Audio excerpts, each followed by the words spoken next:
That was one of the longest loading screens I've had since I started streaming. Like, one of the longest intro screens ever. You know why? It's because so many of you submitted your presentations after 1 AM last night. So there's Zen going through everything, giving me a summary of each one, then I have to read it all and be like, okay, understood, won't go through certain ones, will go through certain ones. And then I'm seeing everybody type in, and I'm looking at the submissions, trying to open things. You see what happens, huh? Little dipshits. Huh? When you don't meet deadlines, it was one of the first things that I said in the announcement when it came out. Deadlines 12 hours before the stream. Tisk. But thank you for submitting them in the first place. I'm very happy that I have submissions. You do, Rayless. Please do.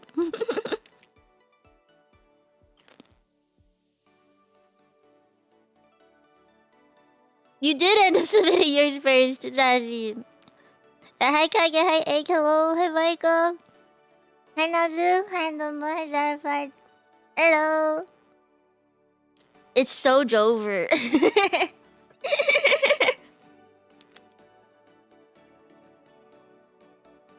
I said 12 hours before the stream and like half of you submitted them after the deadline. You know how bad that is? I'm just saying. I'm glad you guys are making the presentations in the first place and like are giving them in, you know? I'm happy about that. But please put them in on time. I don't think you could do any skibbity riz. No cap. On God, for real. It ain't gonna do nothing.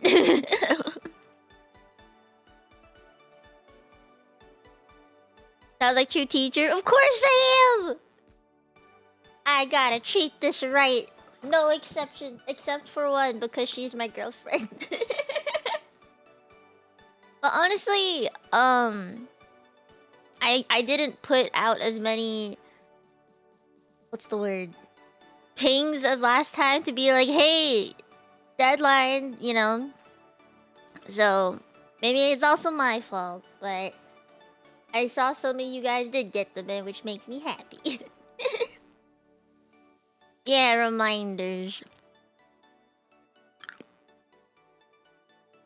I don't feel because I was late. I feel because I said it's bad. Yeah, I did have a rough week. I'll be a little better on it next time. I can't be angry. No. You know.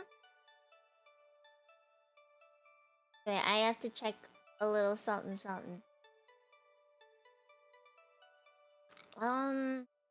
I don't have much time today. I have a meet and greet coming up.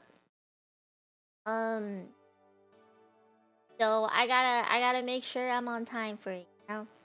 But it is a few hours. It's like 2 hours or so. So this one's gonna, or like 1 hour? Is it? I don't remember the time difference. Yeah, I have a meet and greet to get to. I think it's at 4:30. So I'm okay with like times and stuff.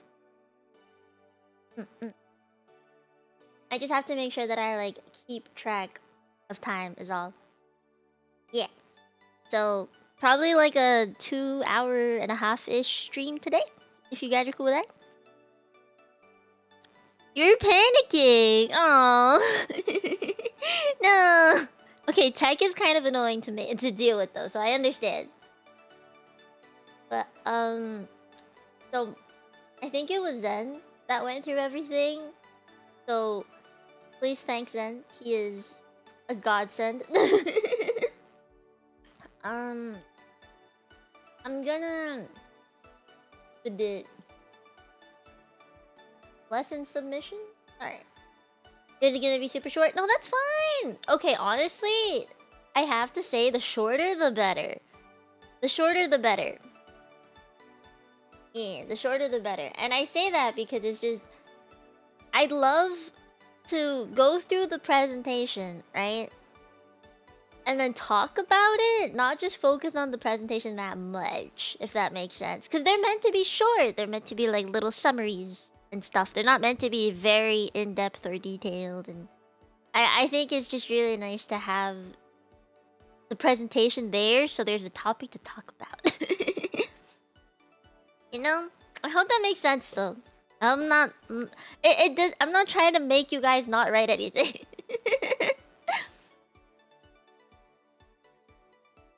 Yeah, we gotta love Zen around here. He does a lot of the tedious work that, you know, we don't normally want to do. Yeah, he gave me like a very nice breakdown of everyone's presentation on like how good it would be to stream or how easy it would be to stream and stuff. Like all of them being within the rules, and then like Zarfod is goated, literally the best is what he said. I also understand why though. I think the example presentation is Zarfod's as well, so he'd be good at it.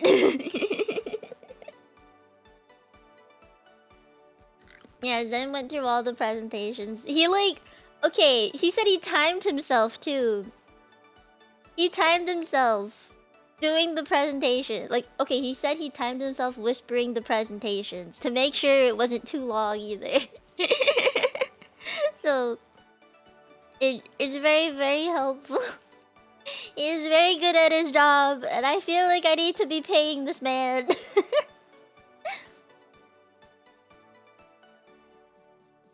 Yeah, I should definitely just pay this man. He is a godsend. He does so much for me. And he does questions of the day in Discord sometimes, which is nice. He a good mod.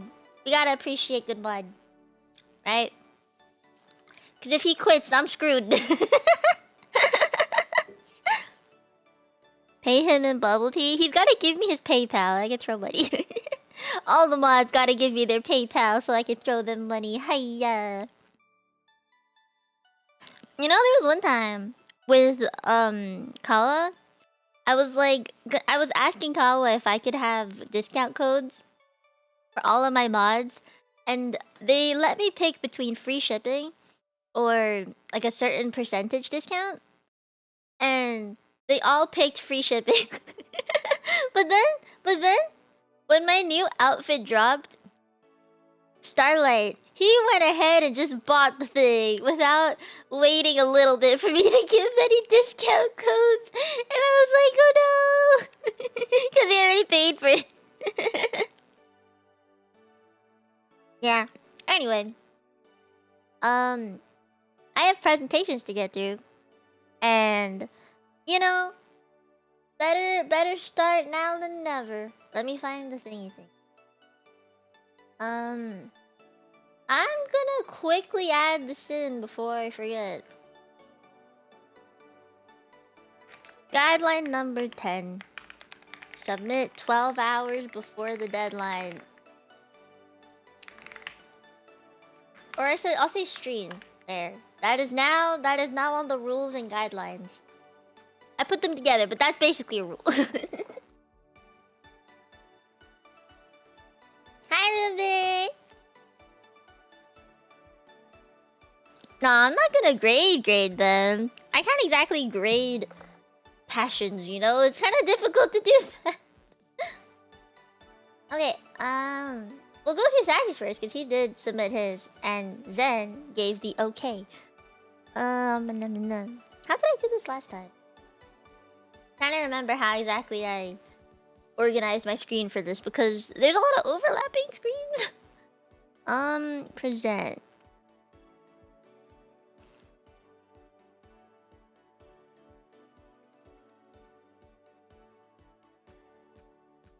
Ah, I see. Audience window. There's an audience window. Alright. How did I do it? Okay. Okay. Window capture. Mm.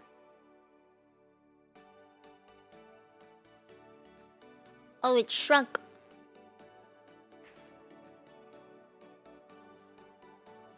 Make sure it's cropped properly.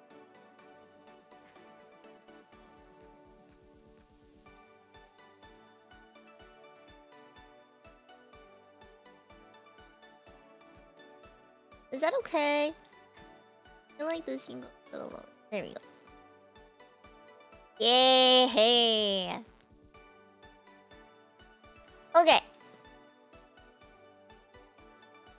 Is it your first time? It's okay. You know what though?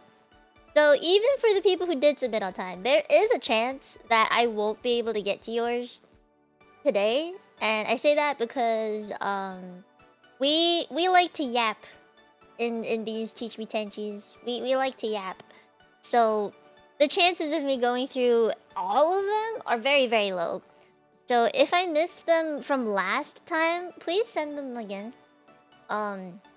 Before, like, when submission opens, please send them again.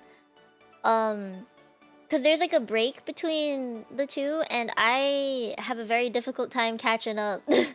So every time I start, I always just look right beneath the break between the previous and the current one that we're gonna do for Teach Me Tenchi. So it would help if you just resubmit them, even if like you already made it, you could just submit them again, so that I can go through it. I'd like to do this at least the end of every month, you know. How about next time I'll make an announcement, be like, hey, you have a month until the next Teach Me Tenchi stream. Is that better for timing? It could be something, I don't know. How writing VTuber fanfiction. Hi, Baganyang. 1 month, you say? Yes, 1 month. Okay, I'm gonna... Let's go through Sassy's one. Actually, I'm kind of interested in writing VTuber fanfiction. My knowledge of VTuber fanfiction is very small. See, and I say that because I know a lot of VTuber art. I'm more familiar with the art side of VTubers. I actually don't really know anybody that has written words for VTuber fanfiction stuff. Because most people like to just commission art and see what they want come to life, right? This is like, you know, literary. This is harder. It's only the first month of college. Oh no, Michael. It's okay. It's not that bad. You'll get through it, I believe. I just say, I'm gonna call you Joe. Okay. Writing a VTuber fanfiction. You'll never escape ABO. That's not possible. These two are totally girlfriends. Aww, wait, that's actually kind of cute. Let's make them kiss. Aww. Wait, this is kind of cute though. I mean, Yo, Sassy like spiffed out his entire presentation. What the heck? Did you use the slides go thing? Did you use the slides go thing? I have a feeling you did. Okay, content. What would be included in your fanfiction? Is it comfortable for all VTubers involved? Is it something the fans or the VTuber will like to read? Research. Pay attention to what the VTuber likes, how they talk, and what they would do in the hypothetical you are writing.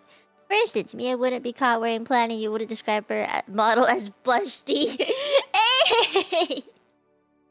Excuse you! I could be busty. What do you mean? I can bust these nuts.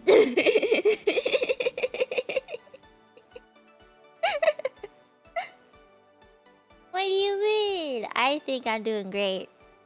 I think I could... I agree with the first one, but I'm just saying I could be busty. Yeah. Okay, let me think about this though. If I had to write a fan fiction, what would be included in it?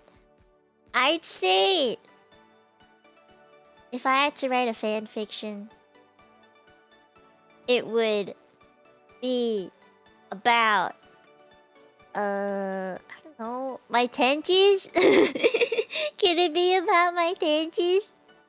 No, it has to be VTuber fanfiction though. Tenchis are VTubers. Oh, some of them are. I take that back. Some of them are. There's a reason they're. Oh, go ahead, Ken. Okay, how about I write a fanfiction about me, and who's the most recent person in my DMs? Panjang. Me and Panjang. Is it comfortable for all VTubers involved? Yes. Because we are gonna go out and get some chicken nuggets at McDonald's and then come back. And then we're gonna watch a movie. Is this something the fans of the VTuber will like to read? Hopefully! Hopefully! Who wouldn't want to read about two girls going out for chicken nuggets?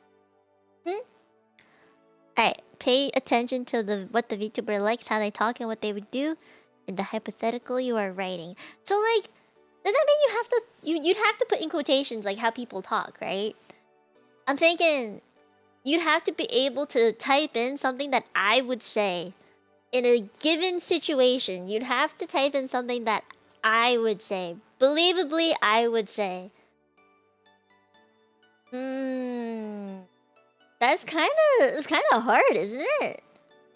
Yeah, you'd have to predict how a person is going to react given a certain situation or dialogue, right?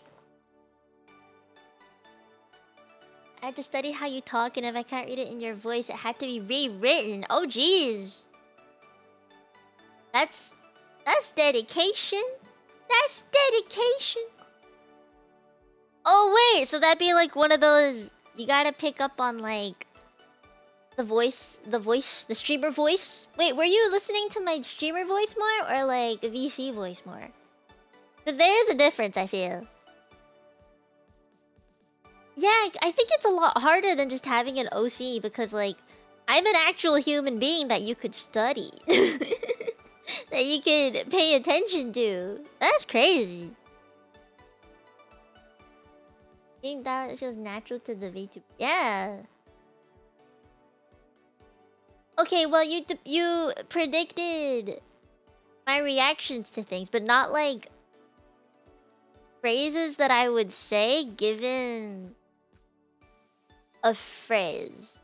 So like just on normal chats, normal streams where like people are talking in chat, it'd be like how would Mia react to like one chat? You'd have to be able to predict that, and that's not easy. They're not all YT friendly. Fair. Okay, that makes sense to me. I forgot that had to be considered. Aww. Or she visits her friend in another country. I would like that. I would like that a lot. I think that... Yeah. Yeah, that is very true. I can feel that. Sharing the fic. AO3! Yes. What is the Library of Alexandria? What's that? I don't know what that is. Once you've gathered all the material you need and your written fanfic, it is time to share it online. Fanfic.net and Archive of Our Own are some of the places post them. I use this one. When I was 14, I used this one. But I like this one. So I would prefer this one. If you're gonna write one about me, leave it here. What do you mean, Mia, please? Historical library? I don't know. Wait, you can... Yeah, if you ever write one about me, please do that. I'd like to... Yes. Please and thank you.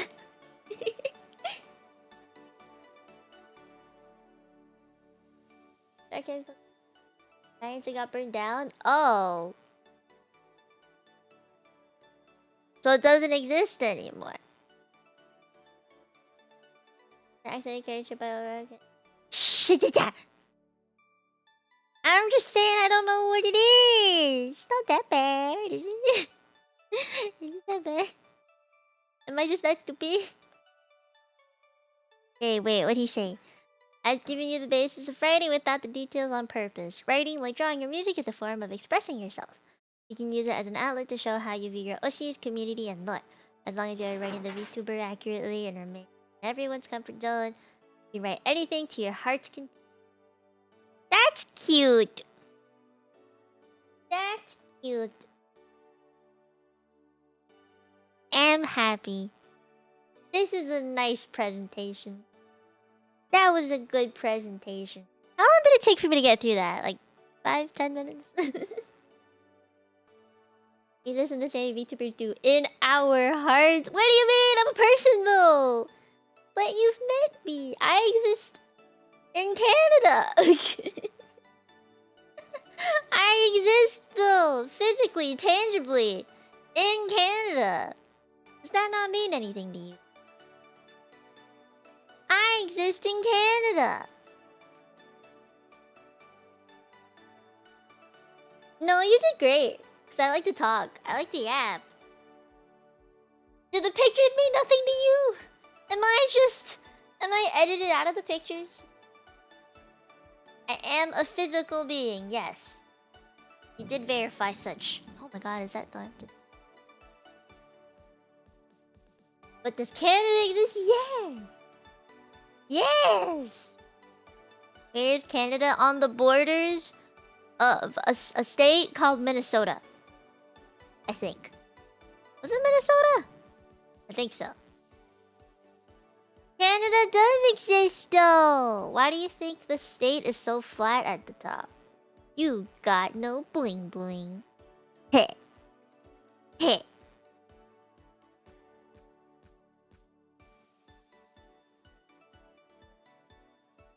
I think I had about. I'm not flat because Canada is. Canada's not flat. Canada has mountains. We got mountains. And we have a lot of ocean, actually. There's a lot of ocean. In areas you just don't see because everyone focuses on like the south part where everything's concentrated down towards the states. But like if you look closely enough, there are many a thing up north. It's like the territories and stuff. Lots of ocean and many small islands. Yeah, 80% of the population is basically down south of Canada. Not many people are up north. That's because it's a farm. It's a farmland area. The west side is very mountainous. Okay. I like Sassy's presentation because he's right. I do think that writing is also a form of self-expression. Anything that you want to come to life could be real with just a couple of words.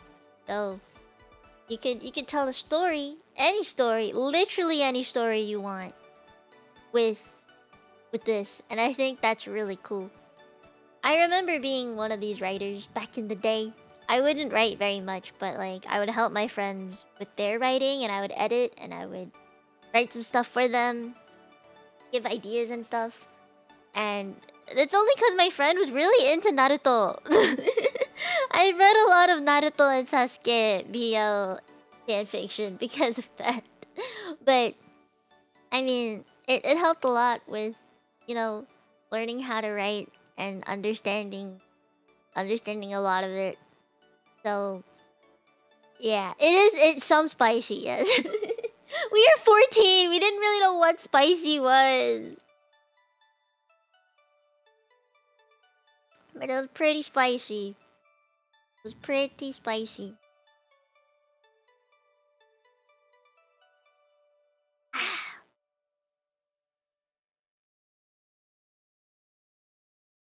I mean, originally, no. My friend was the one who had to teach me things first. And be like, have you seen this and this and this? And I'd be like, oh yeah, I have, totally. Because I didn't want to look dumb. So I was like, yeah, definitely have heard of this and this position doing this and this thing. Yup. And then she'd be like, okay, well, since you know this, how do you feel about blah blah blah in this fan fiction that I wrote? You know, it would stem from that. And that is how I learned many a thing. And because I didn't want to disappoint my friend, I would do a lot of reading about things. And research. I did research. Like Sassy said, you have to research what it is you're gonna write, otherwise it's not realistic. So, yeah. I had to do a lot of reading. And it wasn't even just like reading other fan fictions to see what other people thought. I would literally go on Reddit and be like, so this is what my friend wants to put in the story. Is this true? Or I'd read up on other people's experiences and be like, has this ever happened to somebody? Yeah. It was one of those, like, I think my friend wrote one of those one-shots where it's like you wake up from like a drunk hangover thing at a party or whatever, and then you get together and then it's like a flashback and then they remember everything that happened that night, stuff like that. So it was research.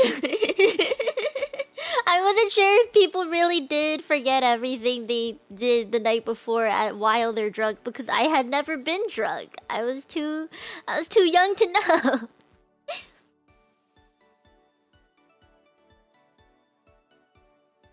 I was 14. Okay, let me be. This is what I had to do, okay? And you know what? That fanfic that my friend ended up writing about Naruto and Sasuke, the one shot, did very well. I'm just saying, it did very well. Alright, it got like thousands and thousands of likes and stuff on it, okay? It was good. It was a very good one. Okay, I'm gonna open the next one. Jeez. Fanfiction is like a very, very long topic, so I'm gonna take it easy on this one. Oh no, I got rid of the chalkboard. This is what I want to hide. The next one is Zarfuds, I think. Yes, but thank you, Sassy, for your wonderful presentation. I am very happy that you gave me a presentation in the first place. And it brought on a lot of good conversation. Thank you. Okay. Blah, blah, blah. Let me see if I can get.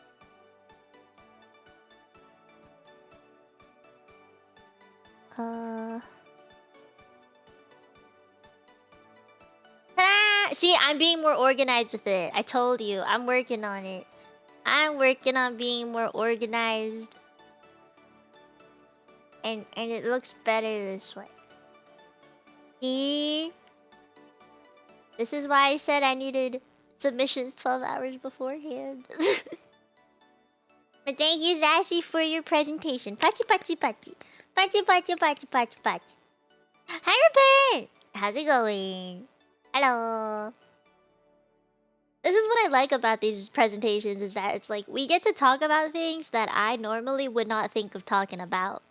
Or like sharing stories I normally would not have thought to share. So I'm very happy that, you know, we get these presentations in the first place. Because it's nice to be able to like talk about them in Discord and stuff too, right? But then it's like we might not get into it as much as you want to, for example, or like we wouldn't, what's the word? We wouldn't, trying to think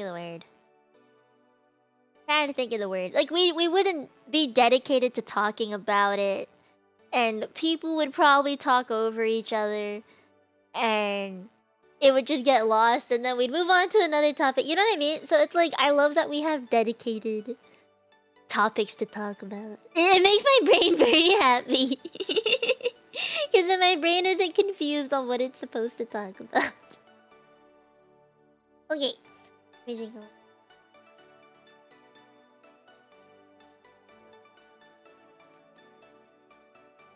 Yeah.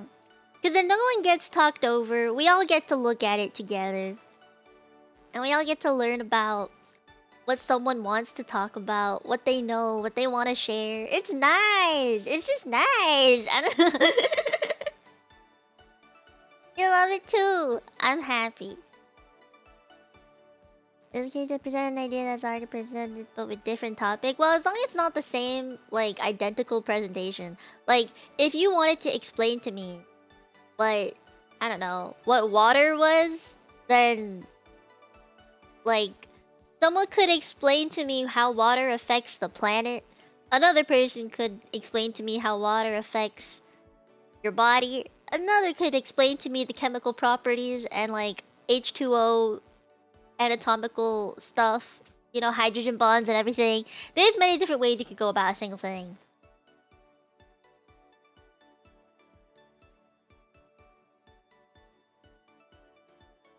Yeah, you could explain fanfiction and its impact on modern anime. That wouldn't be the same as teaching me how to write fanfiction, though, right? That makes sense. As long as it's not like a copy of the same presentation, it'd be totally fine. It's like what Kyle does himself. He's like made multiple presentations on how to play Splatoon for me, which is very, very, very grateful for that. Yeah, I hope that makes sense. Okay, I am going to read Zarfod's presentation now, and it is about what now? Okay, wait, let's see. Let me go to the presentation thing. Zarfod verbally vomits about Conan the Barbarian. The who now? Whoops is this? Whoops is Conan. I thought Conan was the detective. Was he not the detective? I was wrong. I have been lied. I've been lied to, guys. How dare they? How dare they lie to me like this? Three different characters. Wait, three different presentations about three different characters in the same game? That's possible, but like, it'd be a lot. That would be like a part 1, 2, and 3, and I'd like to avoid that. What do you mean it can only be one? Am I about to find out? Alright, Zarfod. Let me see. I thought I'd pivot slightly to my interest in fantasy literature this time around, sharing one of my main sources of inspiration for some of my own creative works. Oh! Does he affect you in D&D too? I'm just curious. Let me read. What's it say? Hither came Conan, the Cimmerian, black-haired, sullen-eyed, sword in hand, a thief, a reaver, a slayer, with gigantic melancholies and gigantic mirth, to tread the jeweled thrones of the earth under his sandaled feet. Robert E. Howard, The Phoenix on the Sword, 1932. Never thought I'd read a quote like that on stream, to be fully honest. I've never read something like that before in my life. That sounds intense.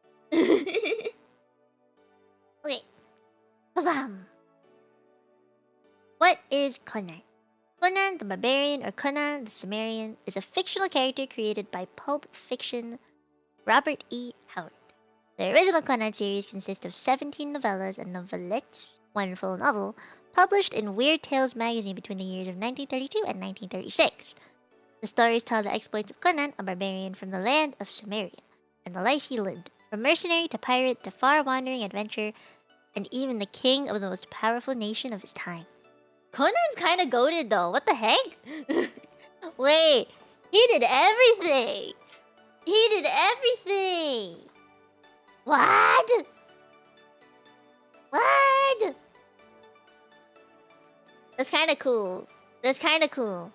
Other stories were published in fantasy fanzines, including a few published after his death in 1936, but the Weird Tales story represent the full catalog of Howard's work for most. I see! He looks kinda goated though. He kinda looking spiffy in that hat. Just saying. You know, he looking kinda spiffy. He's looking kinda spiffy. Okay.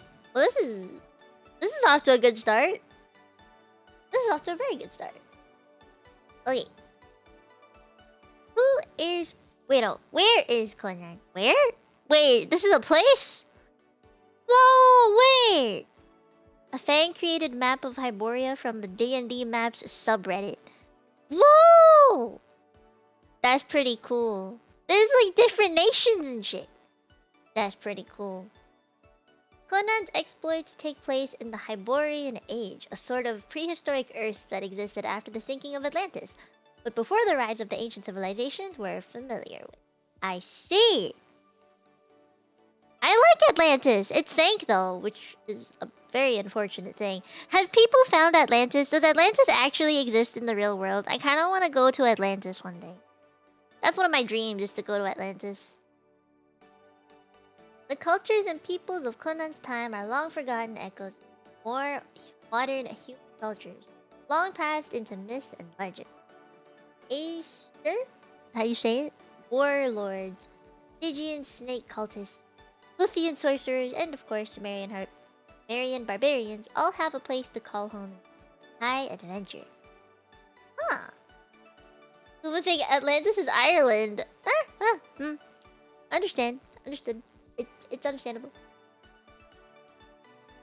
This is actually really cool. What the heck? I'm still kind of like... This is like a whole ass country. You say Hyborian Age, but this is like a whole ass country. Nation? The nation. Howard wrote a lengthy essay detailing the history of background of this age titled The Hyborian Age, published after his death. Oh wait, you can find it for free online? Nice. We like free things out here. We like free things out here. This is actually kind of interesting. I love worlds like this, where it's kind of mythical but also semi-realistic, where it's like okay, I think a good example for me is the world of Reincarnation of a Slime, because all the nations that exist in like there's a map, right? And then there's different locations and stuff, and there's obviously different races that work together and have different relations. Like one nation would be for like merchants and stuff, or one would be for, I don't know, like weaponry, like Dwargon. So I like things like this. The world building goes hard. Why is Conan important? Is the question mark supposed to be or after the important? Okay. Howard's Conan series would become the defining text for the subgenre of fantasy we call sword and sorcery. Unlike works of high fantasy, the genre is far more concerned with the exploits and personal battles of individuals rather than world-ending threats. Despite the more controversial elements of Howard's work, Conan has endured as a pop culture icon and inspiration for a wide variety of stories, including Witcher, the Elric Saga, and Berserk. I actually know some of those! Why is Conan? Why is Conan? I see dumb joke. Dude has like... What's that hairstyle called? It's not a mullet. It's not a mullet. But it's... fuck, what's it called? There's a name for it. You guys know it? I don't know what it's called, but it's not a mullet. We all ask, how is Conan? But no one asks, why is Conan? It looks familiar. It's like a hairstyle you would see in the 1980s or something. It does kind of look like a mop, yes. Illustration of Conan by Mark Schultz. I do know this artist. I know a Mark Schultz. Kind of cool. It's not a mohawk. No. Hi, there it is. Alright. Oh wait, I didn't read that. Conan is the iconic poster child of the barbarian hero or noble savage archetype in fantasy. There's a tough, aggressive guy with a big sword in the story. They were probably inspired in some way by Conan. Oh! So he like the OG barbarian type. With the shield, the sword, the armor, big muscles, chiseled face. I see it. I understand. I understand now. Thus concludes this verbal vomit. Thank you for giving me the opportunity to gush about stories that I love and hold as a major inspiration for my own creative pursuit. You're welcome! If you're interested in giving Conan a try, you can find most of Howard's original stories online. So I personally recommend the Weird Tales omnibus on Audible if you want a more guided tour of Howard's work. Ooh. Howard... Wait, no. Conan as portrayed by Arnold Schwarzenegger in the 1982 film adaptation. Whoa. I didn't talk at all really about the films or the Marvel comics or the current Titan comics run since I wanted to stay mostly on the original work. I see. This is good though! I like this! He looks very barbaric, you know? It fits. It's the long hair and the belts and the muscles. It's yeah. Yeah, I see it. I see it. I totally can see it. I vibe with this. I vibe with this a lot. One of his first roles in movies? Oh! I did not know that. I was not aware of this? Interesting.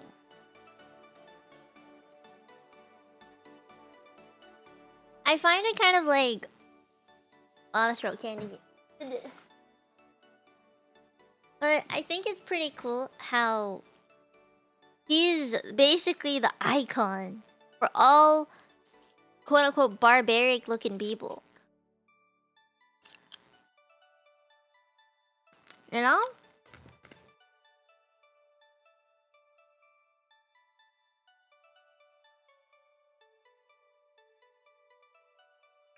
Yeah, that's why I know him, is because my parents know him. Yeah. Okay, and I find the next presentation. Thank you, Zarfun! We got cultured today. I learned a lot about history today. Pachi, pachi, pachi, pachi. Thank you, thank you. Next one we have is by Nazu about RimWorld. The man, pull it up.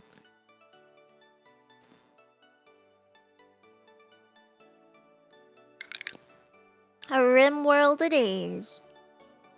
We're gonna talk about how to rim the world. Imagine your world is the person you love. We're gonna rim world. I stop. Okay, I won't stop laughing. Shush. I knew Nazu would laugh at me. I knew it. I knew it. Okay, in the presenter notes it says, okay, seriously, you can stop laughing now, Nia. No, I cannot. I refuse. I refuse. Players call playing this game rimming? Hey, I knew. Okay, Nazu, but you gotta admit, it's kind of funny. There's so many rims. Different rims for different holes, if I'm saying that right. Different rims for different worlds and different games, you know? Gotta rim differently. Gotta mix it up sometimes. Okay, let me get into it. I gotta read this presentation. What is RimWorld? This is a nice starting screen. Man. That's some nice art. Nice art. A guide so I can talk about this game without Mia laughing at the word rim. The chances of that happening are very low no matter what. I'm just saying. Whoa. It's a colony simulation game where your colonists, called pawns, are stuck on a planet on the edge of known space. Hence RimWorld. These lucky guys. What about them? Oh, the pawns. And I mentioned that the planet and pretty much everything else is trying to kill you, including your own colonists if you don't treat them right. That's okay, that's scary. The planet sucks. Volcanoes causing a never-ending winter, disease, and all kinds of humanoids, robots, and animals that all think life would be better without you. Your objective: survive long enough to leave. Oh! Okay. From the looks of it, like if you look at this page, right? I thought RimWorld was a 3D shooting game. That was third-person view. And you, like, explored the planet. I did not think it was this. I didn't think it was gonna be this. Barrel is a thing. They can go on a murder spree without label. Oh, what?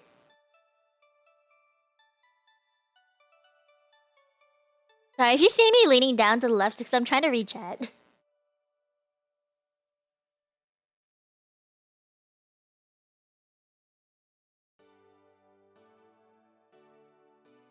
I appreciate the pictures. I really do. My eyes are, like, so bad. See, I didn't know it was, like, an indoors game. You know, I didn't know it would be indoors. I thought it was outdoors.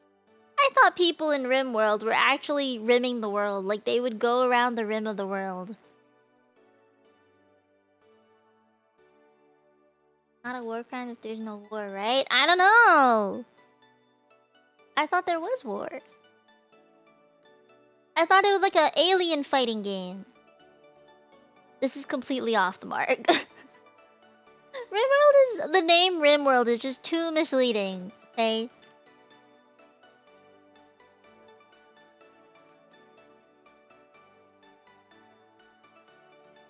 Oh, they are outdoors?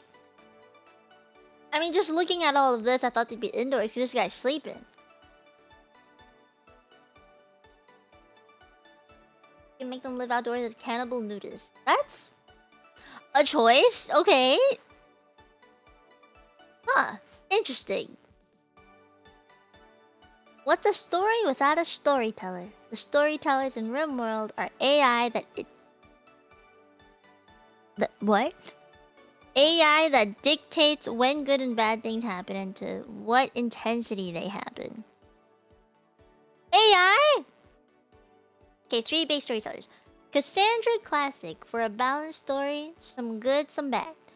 Baby Chillax gives you more time to recover but can hit just as hard as the rest. Oh no. Randy Random. When you want chaos to reign, he can be your angle or your... What now? English? Devil?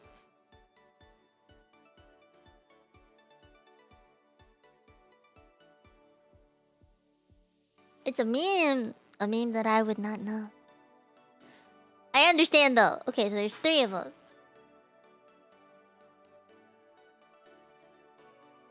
Ah. Angel or your devil, huh? Angle or your devil. That is kind of cute. It's kind of cute. And let me read what he said in the speaker notes.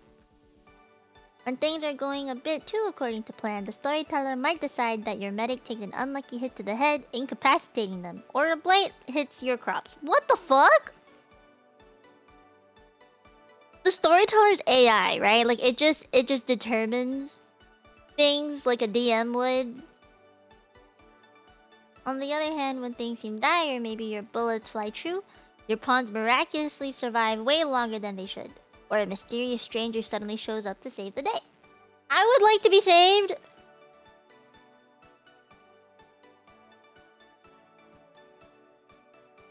And the enemies in all games have a kind of AI. What?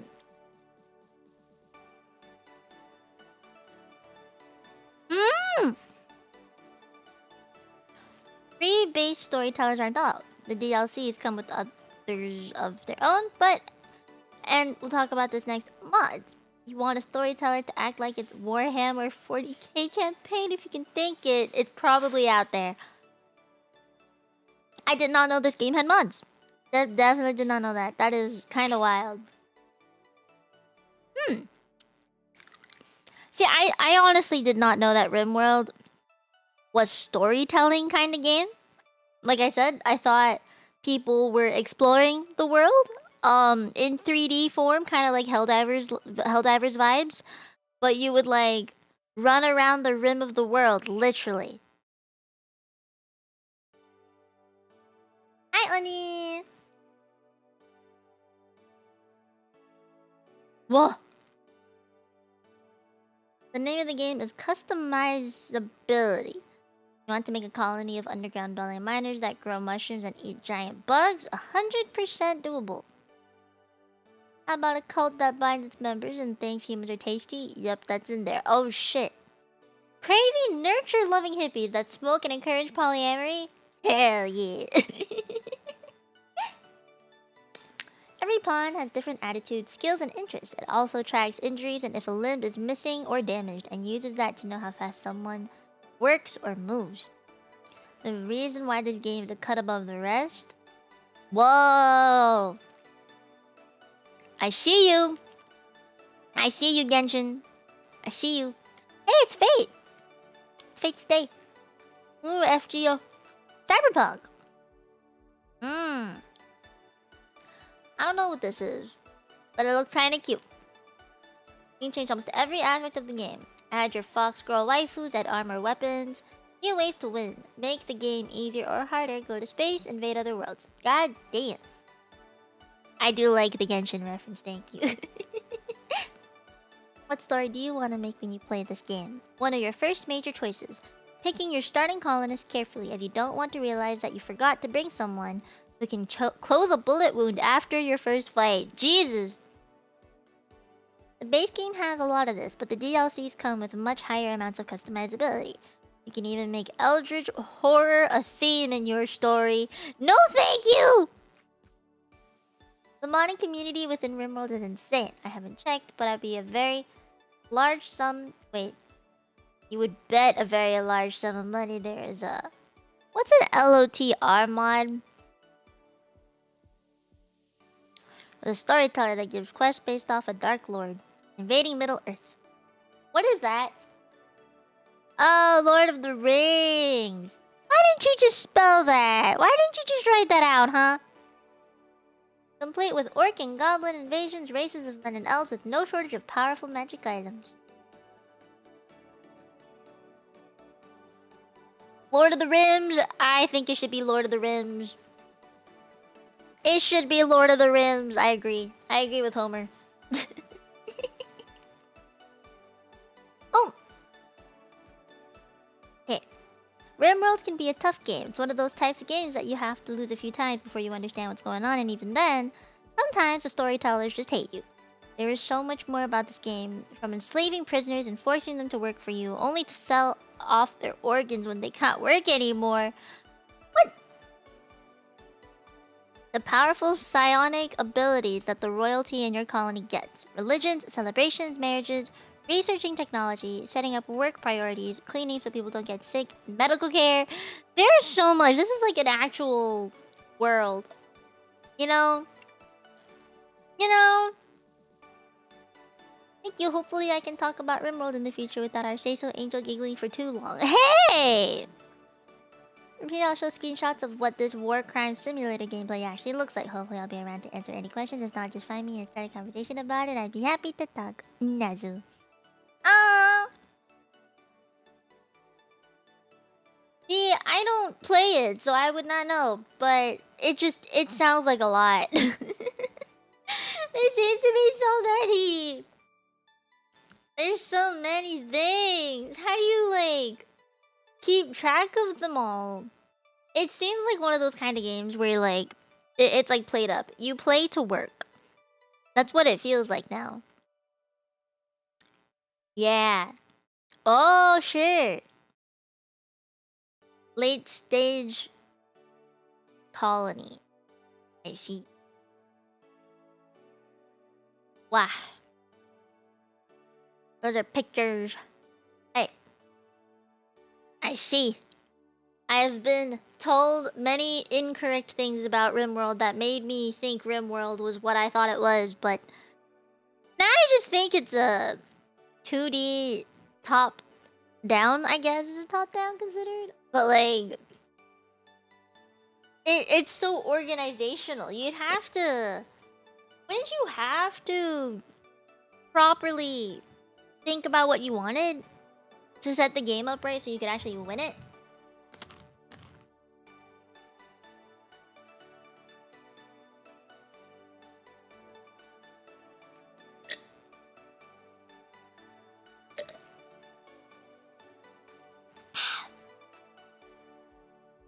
Like, what is the... Okay, I have a few questions. How do you win? When you leave the planet that you're stuck on, I assume is when you win, right? So obviously you have to work hard to fight, and then you win, and then you leave. Now, my question here is, with everybody potentially fighting against each other and all of that shit happening, how long does it take? And like, do you just keep doing this over and over again? Like, do you save your progress? Is there like a limit to how many you can save, or what? How does this process look like?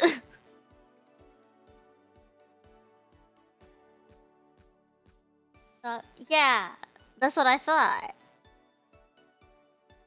Okay, so I was right.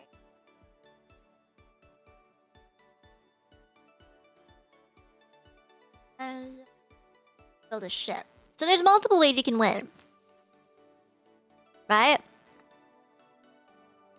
So I have a question again. Are you a player within this area, or are you just controlling people? So you could leave the ship without saving everybody else, or... I'm confused. You hear the thunder out there? You're basically God. So you're saying I could leave the planet by myself and leave everyone else behind, and that's considered a win. Am I understanding this correctly?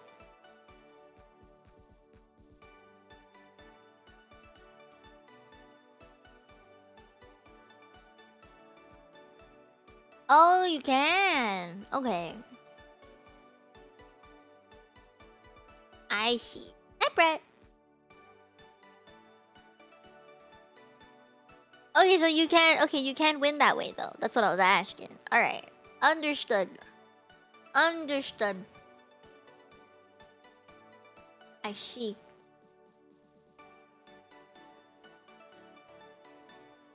Okay. Next presentation. Time is it? Alright.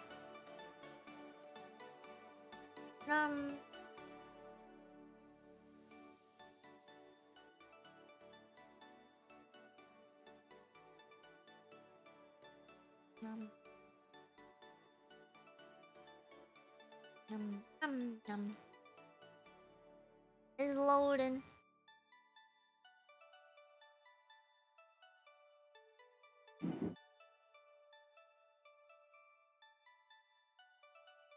I don't know if you heard that. Very loud. It'd be thundering out there. Okay,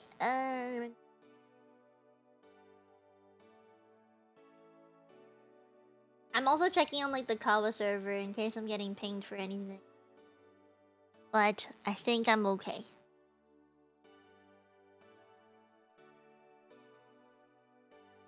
You think?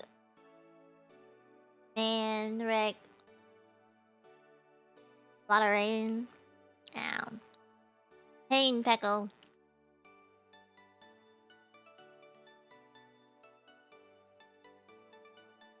Mm-hmm.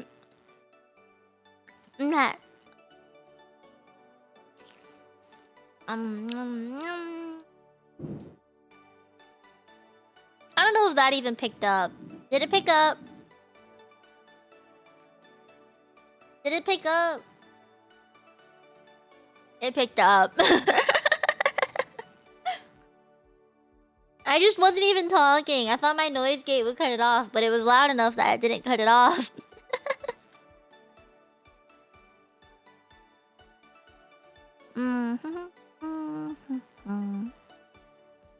Alright.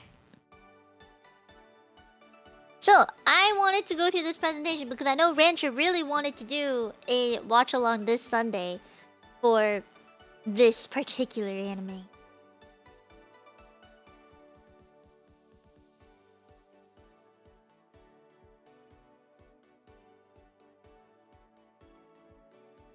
Nazu, I'd be very grateful if you did that. If you have no other ideas of what you want to make a presentation on, you could definitely do that.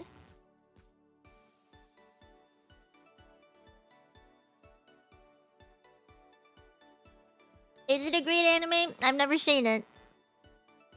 So, I mean, you know...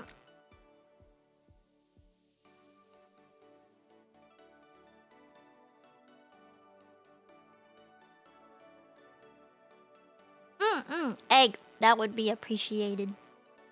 If you guys know anything about it, obviously feel free to talk about it in chat, you know? That's what these are for. So thank you, Nazu, for your presentation. Patchy, patchy, patchy, patchy. I don't know if you can hear my patchy because I'm holding cheese, but... Patchy, patchy, patchy, patchy, patchy. I do like them game ones. Thank you, thank you. Also, I hope your work meeting thing, lunch thing, went well. I don't know if you snuck out to listen to it or something.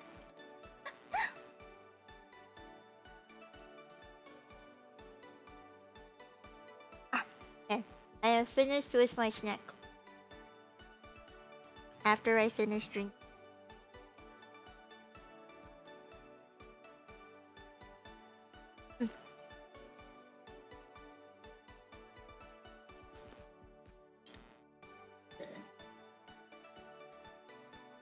Did they cancel it? Oh, is it a long weekend today? Why is it a long weekend? Why is it a long weekend? Something happening? Oh, Labor Day. That's okay, Michael. That just means you have more time. It'll probably be next month. It's on Monday. Loki, want to check if Canada has a Labor Day?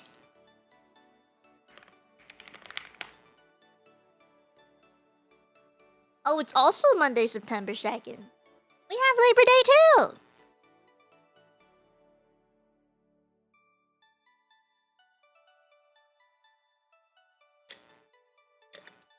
See, this would matter to me if I wasn't a VTuber. But I am, so it doesn't really matter to me. I don't know what it's like to have a 3-day weekend anymore. To enjoy having days off. I dictate when I take my days off, so you know. The work is never ending. Alright, let's get into Rancher's presentation on 8686. Why do you have to say it twice? I don't know why, but you have to say it twice. What is 8686? 8686 is a science fiction light novel series with manga and anime adaptations. The series was written by Asato Asato. Wait, for real? Asato Asato?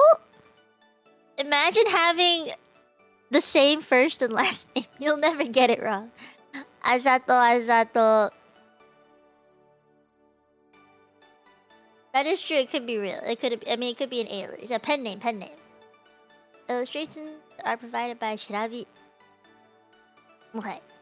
The main gist. I like this. I like summaries. Vladinella. Lena. Belize? How you say it?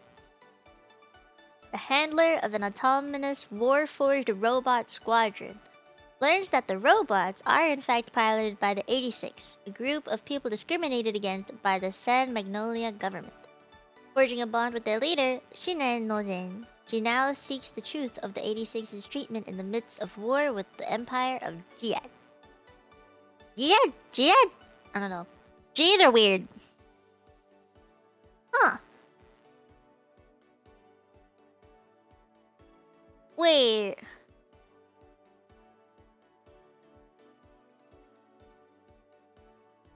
Yeah, so the bots aren't actually bots. They're not autonomous. Autonomous? They're English hard. They're not autonomous. They actually have a pilot. Oh. Wait, that's kind of cool. Okay. Forging a bond with their leader, Shine no... I'm gonna say Shine no Zen. Now say the truth of the 86's treatment in the middle war with the Empire. Huh. This is kind of interesting. Okay.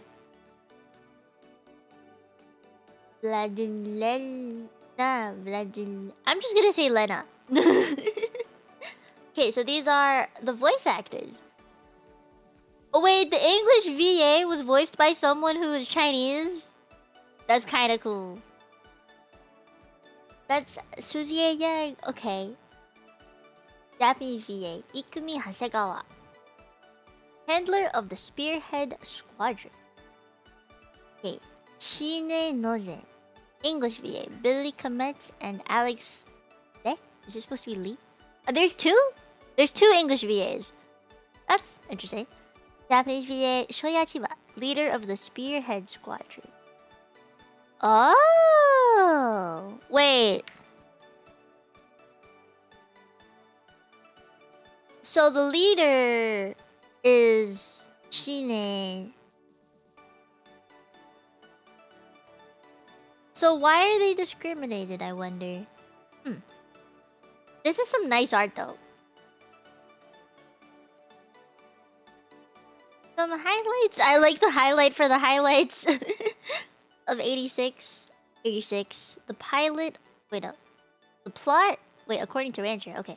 The plot of 8686 is great because it takes a unique approach to deep universal topics, overcoming discrimination and consequences of being aware of wider societal problems. The soundtrack is awesome thanks to the involvement of Kota Yamamoto and Hiroyuki Sawano. Recommended track. Avid. So there's good songs, good plot. We like that. The characters. Okay, they're great too. Because they're fleshed out, plus the MC to grow close and fight for each other despite how different their worlds are. Huh. Wait, did I miss something? No, we're good. I was wondering where the speaker notes were, because there weren't any for the first few, but here we go. Okay. Sub-points for 1. 86 contains themes of discrimination and overcoming it, showing the complexities of a stratified society. It also showcases the consequences and awareness of big picture style problems and how it affects one's character. Oh, just one's character. I see. Sub-points for 3. Ooh. This is longer. Shine and Vladilena. It's such a long name. They come from two vastly different worlds, with the former being forced to fight on San Magnolia's behalf, with the risk of death every day. Oh no. While the latter is a noble, who enjoys an opulent and comfortable lifestyle. As a result, while Shine shows Vladilena the history and treatment of the 86, she's awakened to the stark contrast between them while having a gradual change of heart. Lena and Shine start off with a tense relationship fraught with incident. Shine's crew are also suspicious of Lena and her intentions. Over time, however, they weather the conflicts and grow close to each other. Huh. Yo, I kind of want to watch this now. I see. There's them image credits. Oh.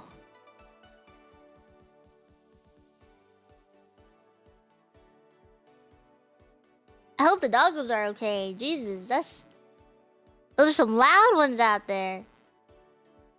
See you at the watch along then? Hopefully, yeah.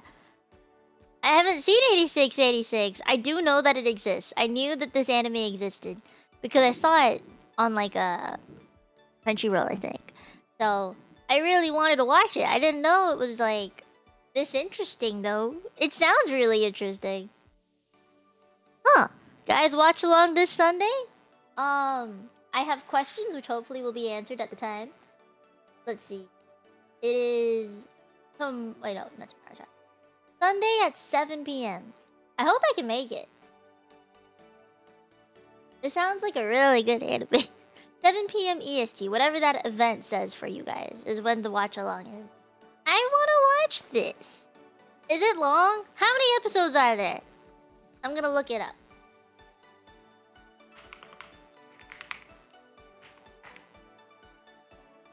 It is on Crunchyroll. Okay, how many episodes? 23. Oh, is it because there's a part 1 and 2s? And there's... Oh. Okay, I see. Planning 8 episodes? Okay, that shouldn't be too bad. 7, 8, 9, 10. Yeah, okay, there's plenty of time for that. Cool. I like this. I like anime recaps without big spoilers. That's nice. When it's better if you watch alongs out. That's fair. This seems like a very loaded anime. You know, like there's a lot to cover, I feel. Not in a bad way, I just feel like there's a lot. You know, like a lot. Okay. Let me pull up the next.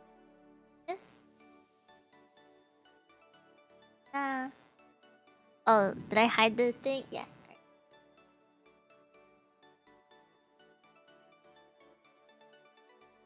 Okay, Egg came out with one. Ooh, wait, this is like educational. This is honestly pretty good information. I want to go through this one for real. This one is like first aid.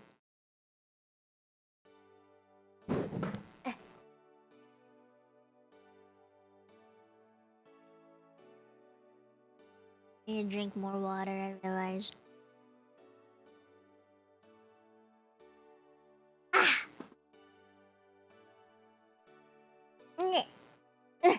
Trying to sit comfy. Could I use it? Thank you! I do be liking first aid things. This is like for real useful.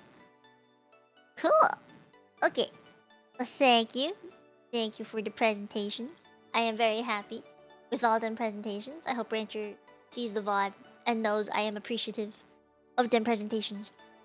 Okay. Brain or bust, an intro to strokes and how to get help fast. We do be in need of this knowledge. For Egg's first lesson for Teach Me Tenchi 3 comes the brain or bust presentation. For Mia and Tenchi's alike, this slideshow serves as a crash course in stroke emergencies and how to get help fast. Okay. What is a stroke? What is a stroke though, huh? What is it? Stroke, sometimes called CVAs or cerebrovascular accidents, are the result of internal bleeding incidents within the brain. In the brain! I thought they were in the heart. No, wait, heart's the heart attack ones. Strokes are in the brain. They come primarily in two forms. Ischemic strokes or clot strokes. This comes about when a clot blocks the flow of blood within the vessels of the brain.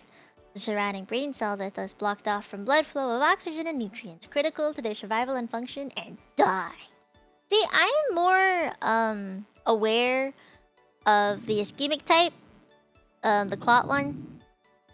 That's the one that I get taught about a lot in school. It's the one where I was told, like, you gotta change your diet, and this is the kind of surgeries you could do to prevent the clot, stuff like that. I'm more well versed with that one.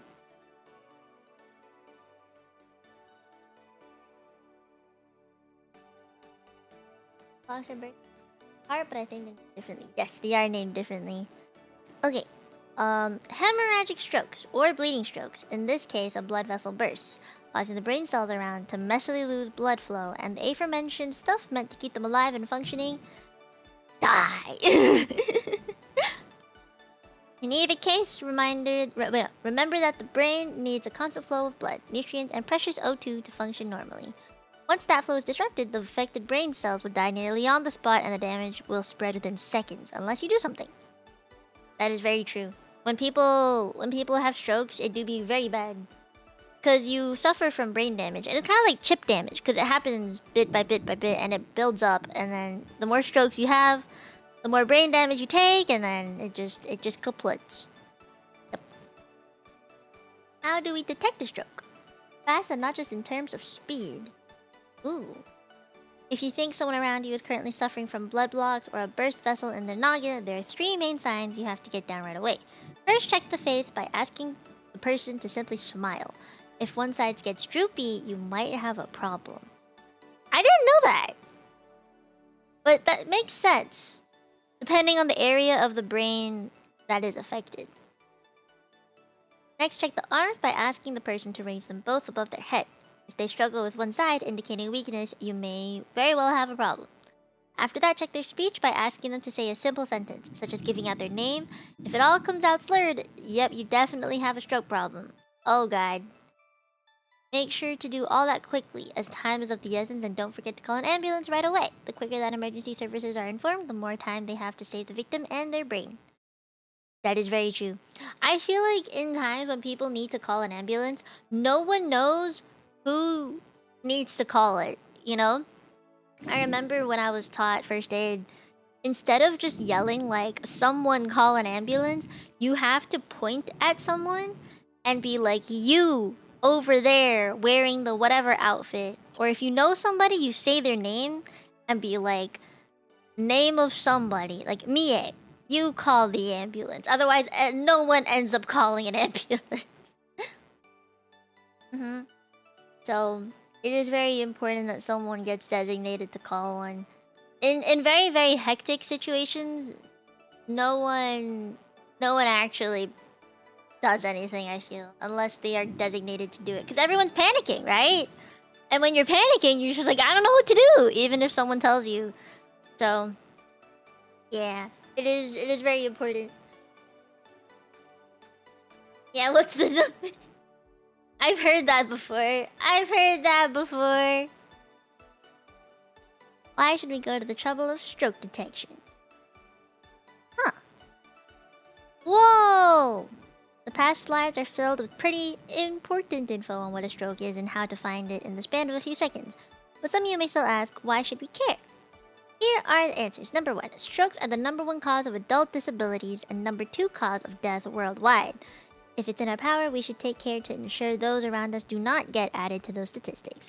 I would like them to not be added to these statistics as well. That would be very nice. Number 2. You're not only saving a life, but contributing to the first step in a survival chain that ensures a patient's brain damage isn't as debilitating or fatal as it could be post-recovery. The amount of issues a stroke victim may actually suffer after leaving the hospital could all depend on a few seconds of your well-spent and well-reacted time. Man, that's a lot of pressure! That's a lot of pressure! Border people? Yeah. It is very indecisive. Bystanders are very, very indecisive. And if you're not someone who has had first aid training, then you're gonna be one of those people that just goes like, oh no, what can I do to help? And you're just kind of standing there like, nanny the fuck should I do? And then, you know, someone has to be like, you do this, you do that, specifically, right? Because bystanders are just gonna look around with their phones filming everything. Jesus Christ. That was loud. That was loud. That was very loud. I hope the doggies are okay downstairs. That was a very big one. That jump scared me a little bit. I hope the stream stays alive. There do be a storm out there.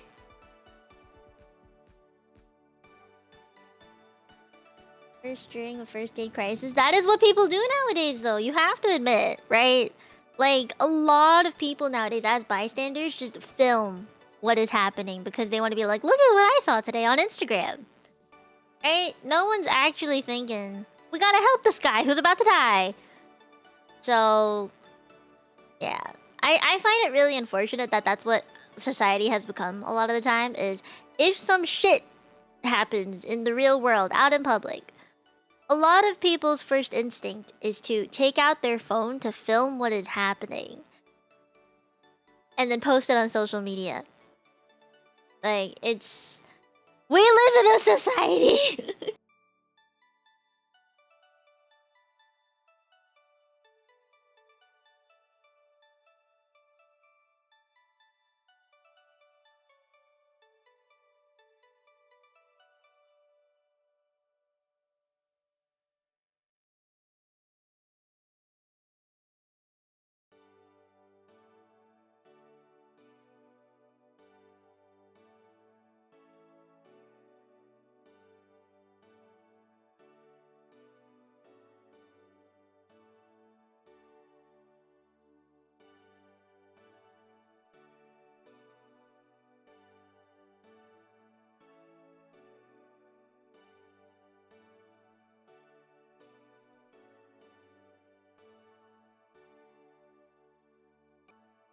It says excellent connection.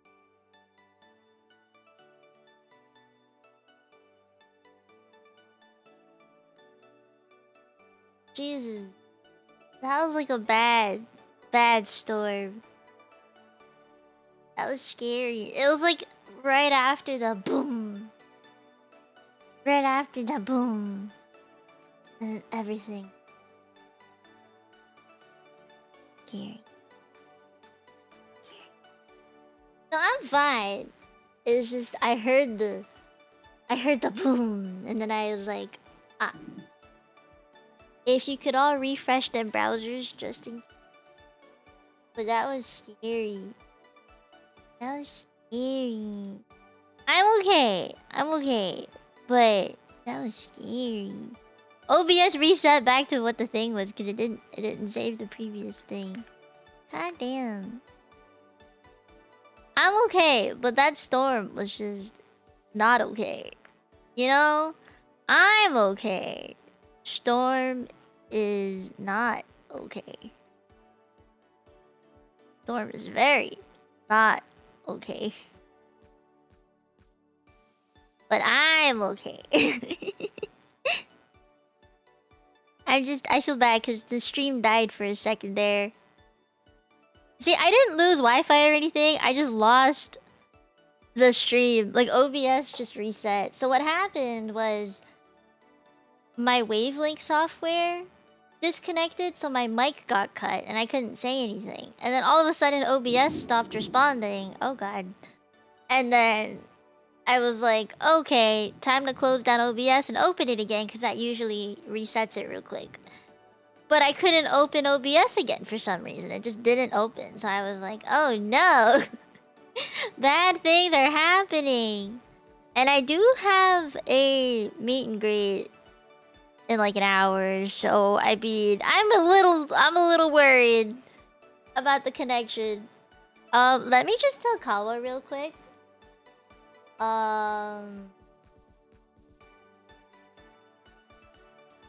That let's see. I'm gonna tell Kawa real quick.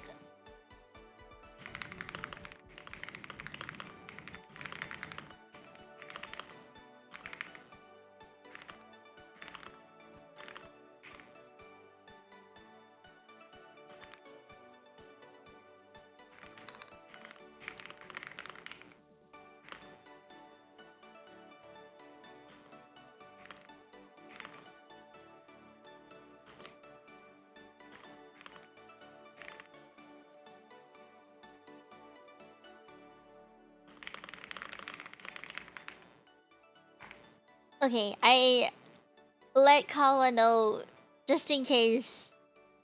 Just in case. Yeah, that was kind of scary. That was kind of scary. I was kind of spooked. I'm okay though. Don't worry. I'm not actually in pain or anything. It just spooked me. We were at the end of the X presentation too. Yeah. Yeah, we're at the end of it. We're at the end of it. I wanted to finish it. For real, for real. Now this first presentation's over and yet life goes on. Hopefully with this you all will know one crucial way how to make sure life keeps going on. I hope so too. I hope so, for all of our sakes, you know? But thank you, Egg, for nice presentation. I appreciate it. Plus good presentation. And I enjoyed it very much. Okay, since I did yours, I'm gonna do Kyle's next. Yeah, let's do Kyle's next. Alright guys, this is let's see. Dun, dun, dun. I would like this very much because I need this. I have an iPhone. I have an iPhone. And he's gonna teach me how to take pictures with my iPhone. Created by Kyle MS Guy on a train. Not kidding. He made this on a train. Okay. Well, I really want to be able to take nice pictures because For the next few years, I plan on traveling more. I want to go to more conventions and I want to see more people, and that would mean having my phone on me to take pictures a bunch. Okay, let me see what he has in the... He has a lot of speaker notes I can use. Alright. Hello and welcome to my presentation on how to photo better. I will give you some tips I've come up with in my 10 plus years geeking out on camera gear. He does have a lot of camera gear. I remember seeing him at Offguy with a lot of camera gear. And almost as long as messing with smartphone cameras.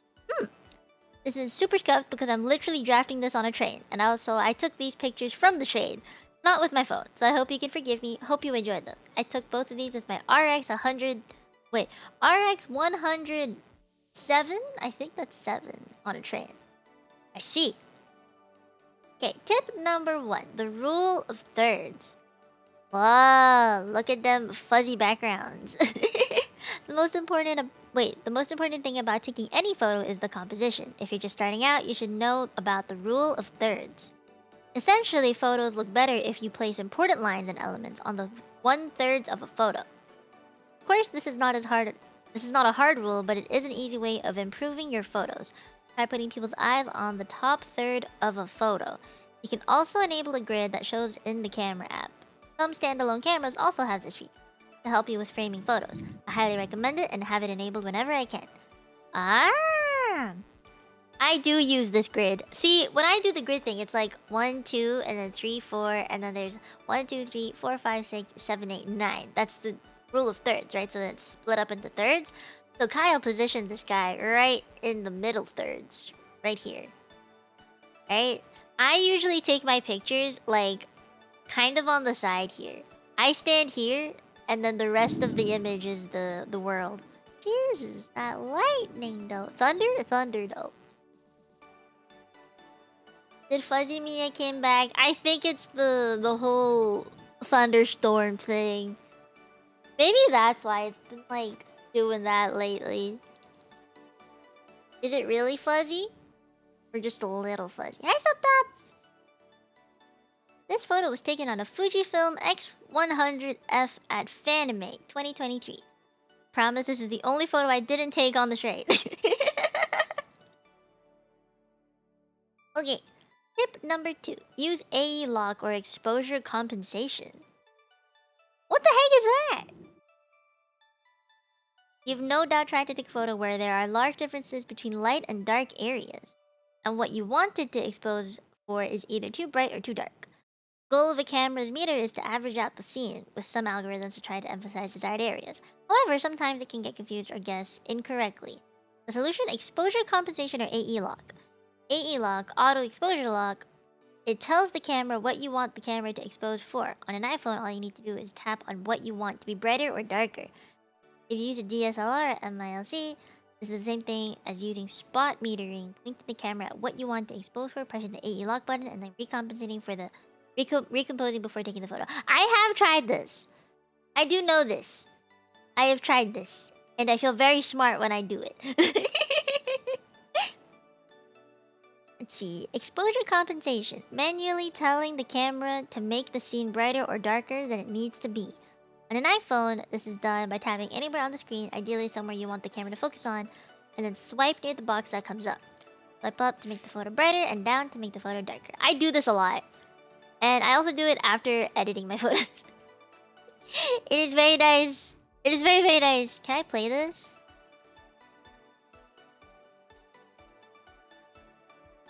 Ooh. He actually recorded the thing on his phone. On the train. You can see the borders of the train. Wait, that's actually kind of funny. Whoa, them thunders are going. Ooh. Wait, that's like a completely different picture. What the heck? You can see his tapping on the screen. He recorded this and put it in here all for us. Kyle puts so much effort into these. I love it. Okay.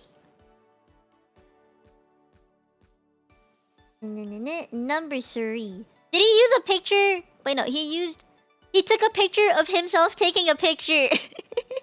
Of a picture. Wait, Wait.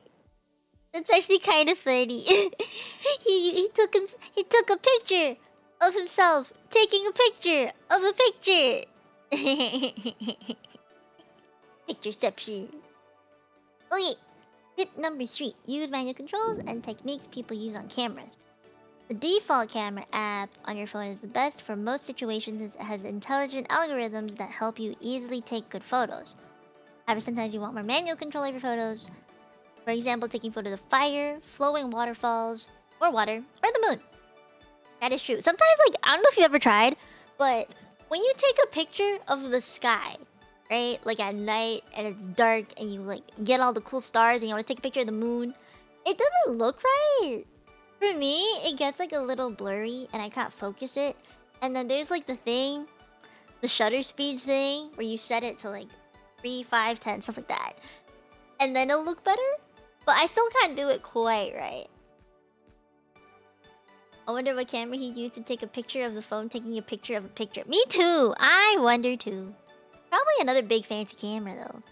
Also, do you see how he's holding the phone?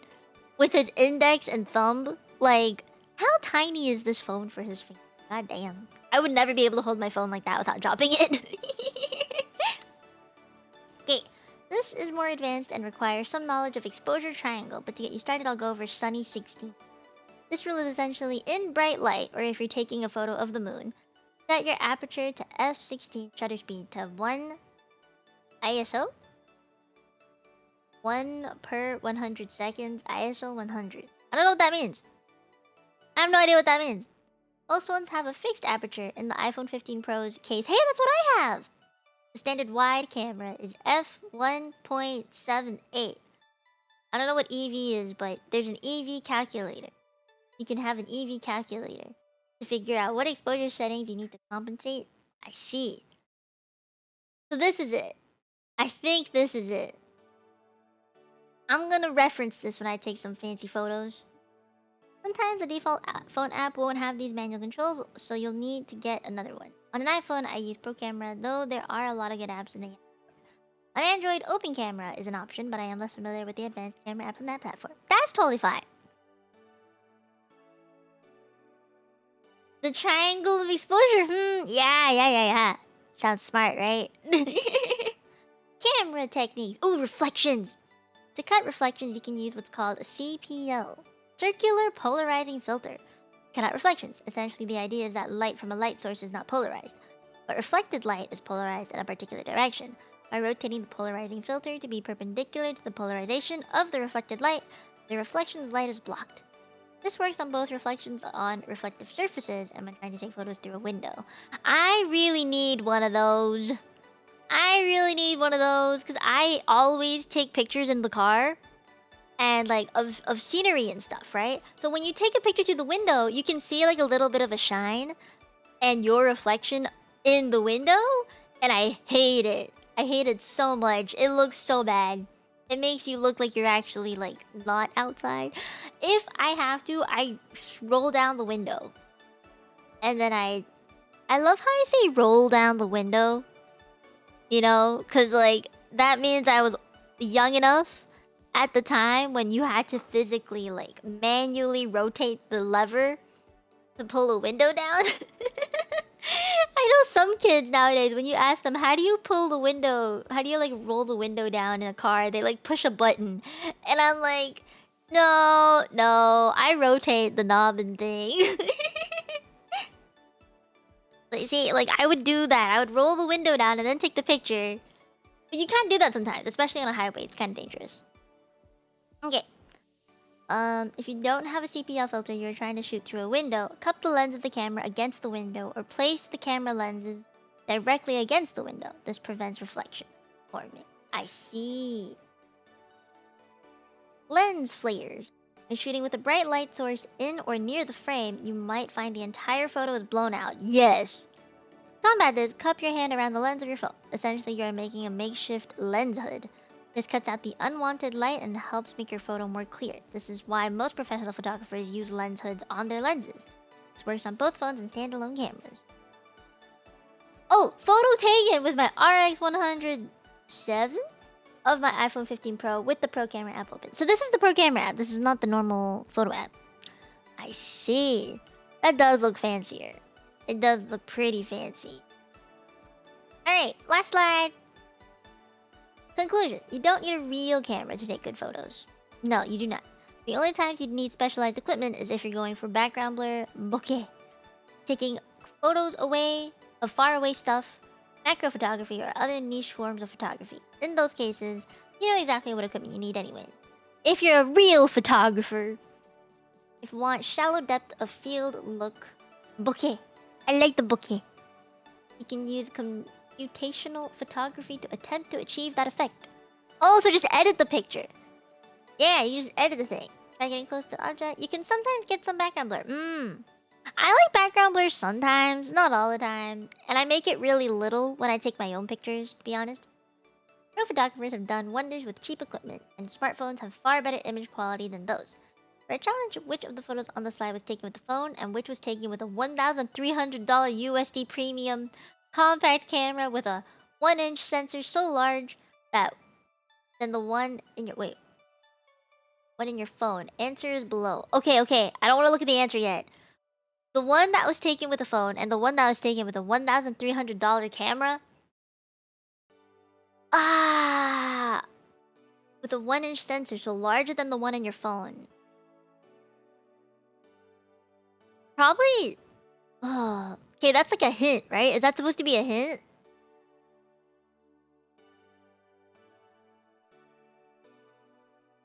The top is iPhone, the bottom isn't. But I'm thinking if the camera has a larger sensor and stuff than the one on the phone, it would be this one, right? Knowing the basics of photography helps when looking for what settings to change on any camera with limited manual control. However, often that stuff doesn't matter much. When you feel you are actually limited by your equipment, research how to overcome those limitations, and if not possible, only then will you need to get a camera. And finally, get out there and take photos! He's telling us to touch grass! Oh god! Oh, loud.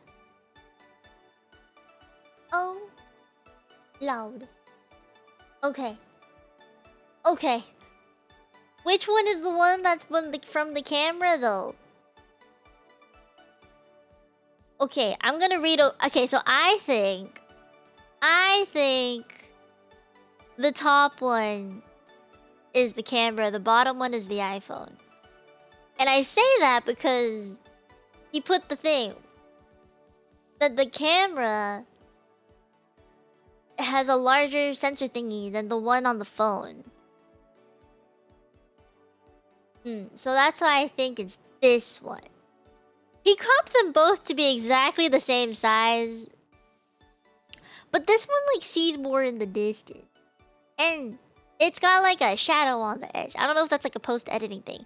iPhones, when you take pictures with them, they often have this if you're taking it through like with the filter on it for reflections and stuff. And I've had the honor of holding Kyle's camera with the filter on it. And I think that's what this looked like. I think this is what it looked like. I think. I don't know. I could be wrong. Which camera?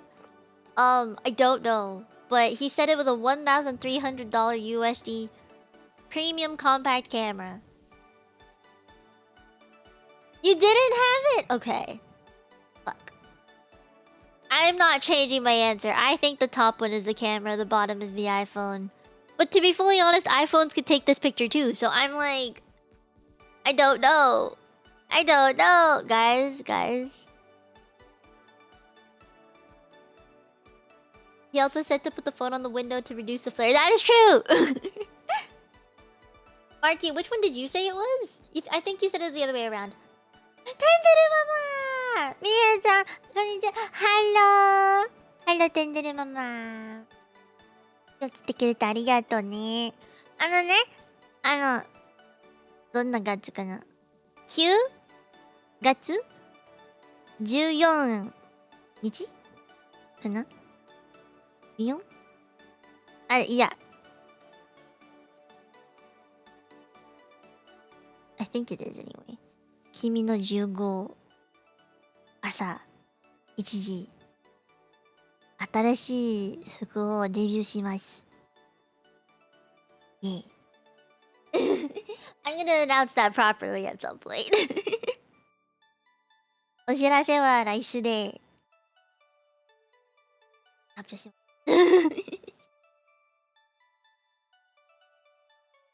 Get the opposite answer? Okay. I gotta actually make the announcement. I keep forgetting. そうだよ。来週発表します。Okay. I was just saying goodnight. Okay. The answer is the top photo was taken with the $1,300 USD camera. The bottom one is taken with an iPhone. Hey, I was right. ワクワクだね。楽しみよ。本当に楽しみ。あ、そう。新しいモッド言ったね。またお姉ちゃんになった。なんか変だね。いっぱいモッドあるし、だけどね。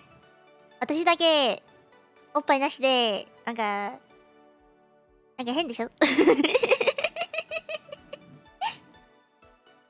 Why do all of my motos have big oppais? All of my guys, did you know Tenzeru Mama came out with another sibling? I have another sister, another art sibling, and I think right now that makes 4? 4つの兄弟あるんだね。So there's Momonya?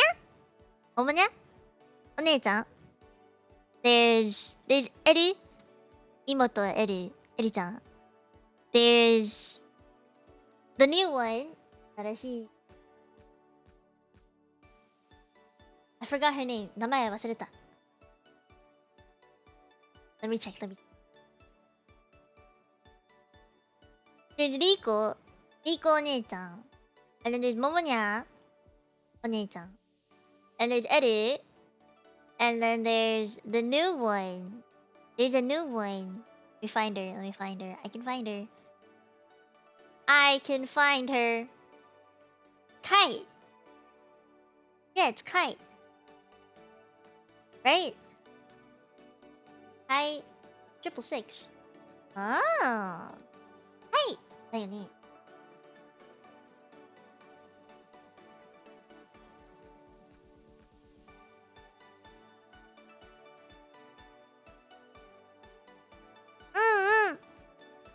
楽しみ。それでも妹だけどね。妹はなんでこんなエロいな服あるの？こんなパンツはパンツじゃない。It's just cloth at this point. Oh, what's it called? Tattoo? Is it a tattoo? It's a tattoo. そのまあ、天気のままね、いつかおっぱい欲しいの。いつかいつかね、いつか他の服おっぱいできますか？あ、トグルでいいの？トグルでいいの？おっぱいおっぱい欲しいの？I would like a toggleable おっぱい。Is it possible? I want おっぱい。おっぱい欲しい。みえちゃんが成長。ってことでね。欲しいの。いや、お前、惜しい。ね、下着も惜しい。下着も欲しい。あ、そうだ。転じるママ。ちょっとね、あるもの見せたいと思ってます。覚えてます。ちょっと待ってね。転じるママ。私、最近ってさ、もっと、イラストを描いてるよ。ちょっと、してあげる。満足だ。ちょっと待っててね。I need to show Tenzuru Mama my growth, okay? I want to show her my growth. Let me hide this real quick. Okay, this was a members only thing, but it's gonna be shown anyway because Tenzuru Mama is here. I'd like for her to see my wonderful art that I have drawn, okay? How do I save?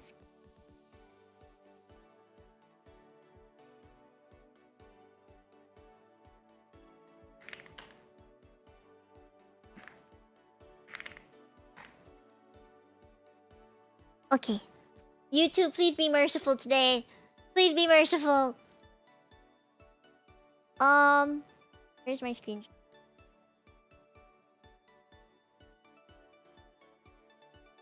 Okay, I found it. Jajang! Jajang! Don't that look great? Don't that look amazing? It took some time, but I was able to draw the nice hand. Yeah. What do you think?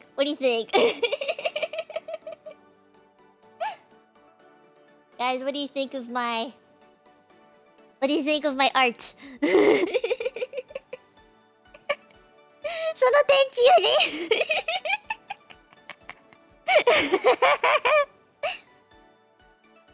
ほら。自分の手がレフェンスだね。かわいいでしょ。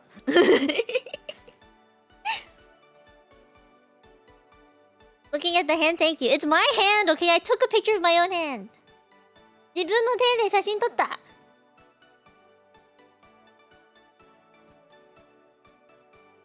The fingers look clean. Thank you.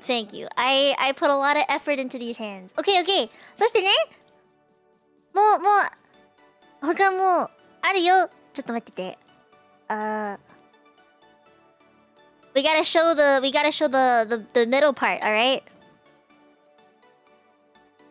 Okay, we have to put in the what's it called? The other one. We have to put in the other one. 天使とヨガ。おし。まあ気持ちいいでしょう。天地は。気持ちいいでしょう。だって、ほら。そしてね。その天地は自分のラバー。もう持ってるよ。小さいだけど、持ってるよ。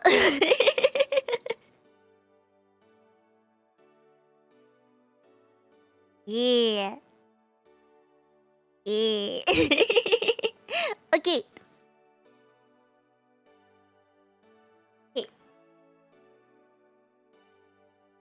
頭になんか可愛いでしょだけどでしょ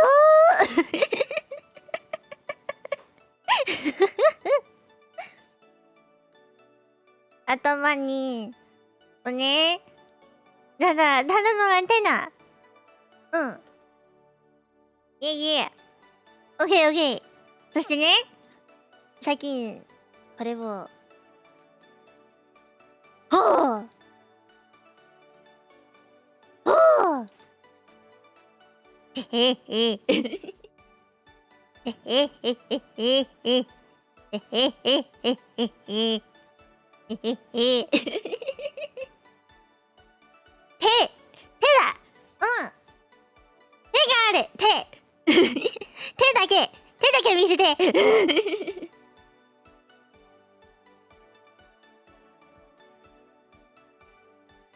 パンツだー。そう、パンツだ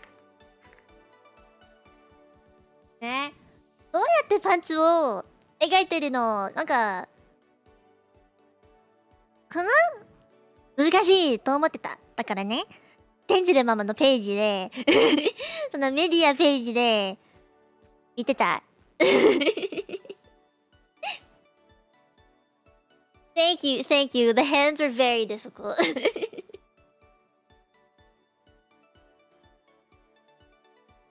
うん、テンジルママのイラストを勉強した。だからパンツをできたよー。パンツできたよー。でもね、テンジルママ、下着はね、全部の下着ね。どんな下着はいいのかなと思ってて、最近ってピンクの色、新しい服はピンク色。まあ、ポイントでしょだから、ポイントでしょだから、ピンクでいいのと思ってた。それでも、本当に、ね、新しい、いつかまた新しい服できたら、お金あれば、本当に、オフィシャル、下着、パンツ、全部、できますか？デザインしてくれくださいI am showing my art growth. Yes, I've been learning. I've been learning, okay? This is my art growth. Alright? I'm showing Tenjiri Mama my growth. My improvement. Okay, compared to before, this is a lot. That's it. いいね。よっしゃー !Okay. お金あれば、いつか、パンツをデザインしてくれ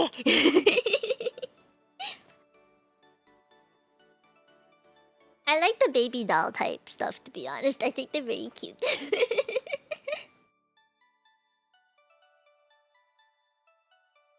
No. I think it's okay if I show this one. It's not that bad. Yeah. Guys, we need to have new outfit funds again. I think we need new outfit funds again. Anime has shown worse lately. That's true. I think we need some not anime. We need new outfit funds. I'm gonna change the donations next month when September hits. So like in a day to new outfit funds.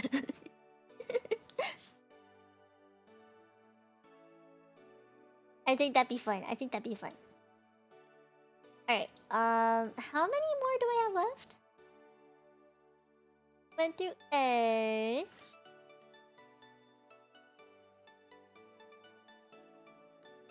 Second.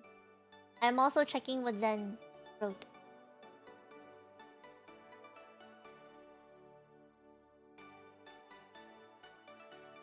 Okay, I can...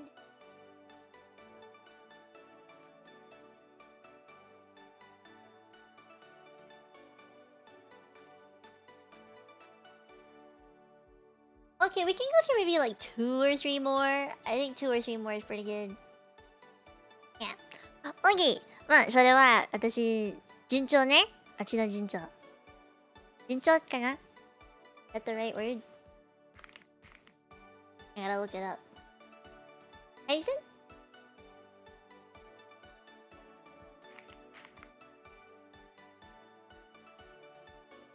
上達？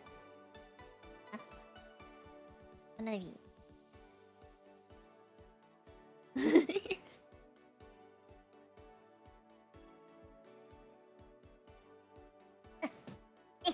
よし。sit comfy again. Okay.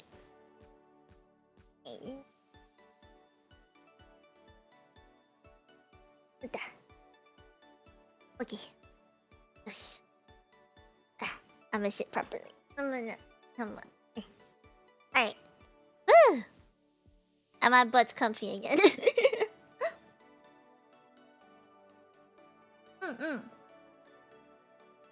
Yeah. I just gotta keep track of who is in the thing and who isn't. 1 second. I do see people talking in.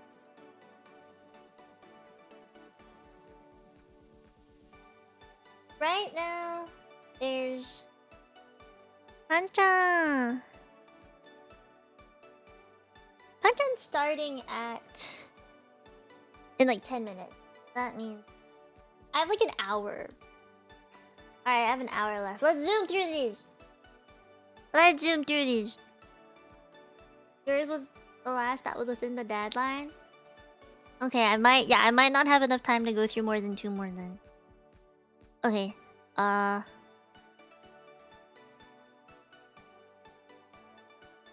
gotta pull it up.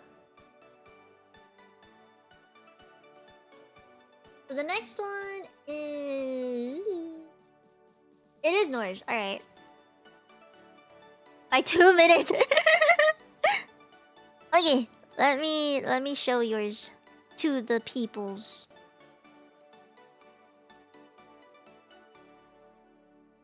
Okay.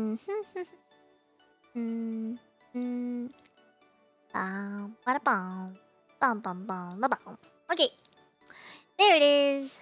This is Norge Gunpla presentation. Norge presents Bandai's plastic models. There's way too many types of Gunpla. I see. For one Gunpla, there are many different kinds of Gunpla. Okay, I need to make sure I can see the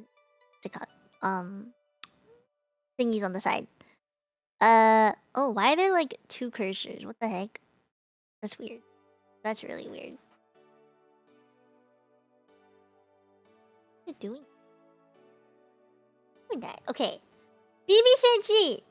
Okay, I kinda like the BB Senshi.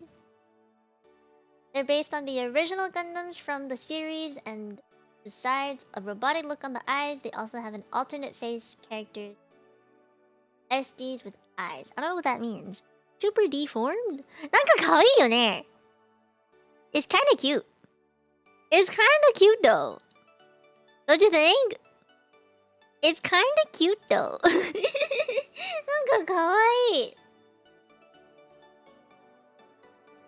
The SDs are the cute type.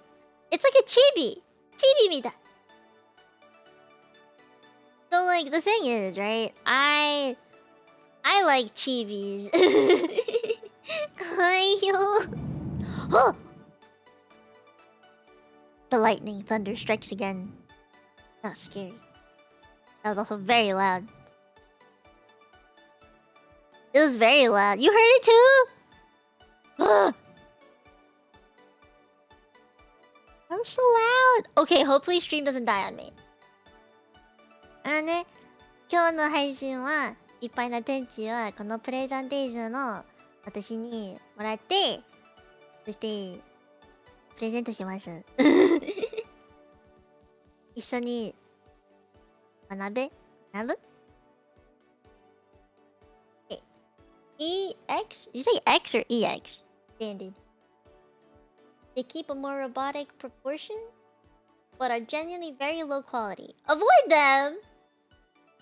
The example below, all the red bits are stickers. Where? Oh wait, did you put all of your thingies in one? Am I looking at the right one? No, I am ready. Cross silhouette. So, this one. Okay. Higher quality SD models that allow the option of having a more robotic proportion, as well as having the cuter chibi. They also are more detailed. The legs have transparent bits. Oh, I see the transparent bit, like right there. Ah. Sangoku Soketsuden. Soketsuden? Sangoku Soketsuden SD World Hero. Okay. More fantasy type of SDs? The second is the sequel of the first. What would that mean? Wait. So World Heroes is the sequel of Sangoku Soketsuden. Has models inspired by the characters from Romance of the Three Kingdoms. The second also includes other historical. Oh! Julius Caesar! これかわいい! Okay, out of all of these, 一番好きはこれだ。気に入るの。I like the gold. The gold is really nice. But the BB Senshi looks really cute. It looks really cute. Okay. Trying to click the next page. There we go.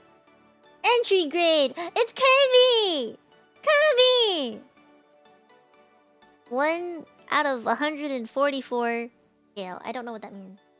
This category is also very easy gunpla and cheap that have a regular robot proportions, but also includes non-Gundam models. They don't require tools at all. I like this one! Koreski!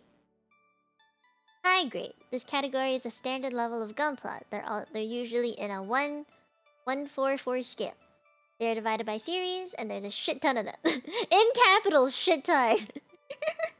My recommendation is to go for these and aim for the ones from Mercury. Is it Witch of Mercury? Since they're very new and easy to find, but most importantly, pick whatever you find appealing. Real grade. This category is the same size as the HG, but way more complicated with tiny pieces.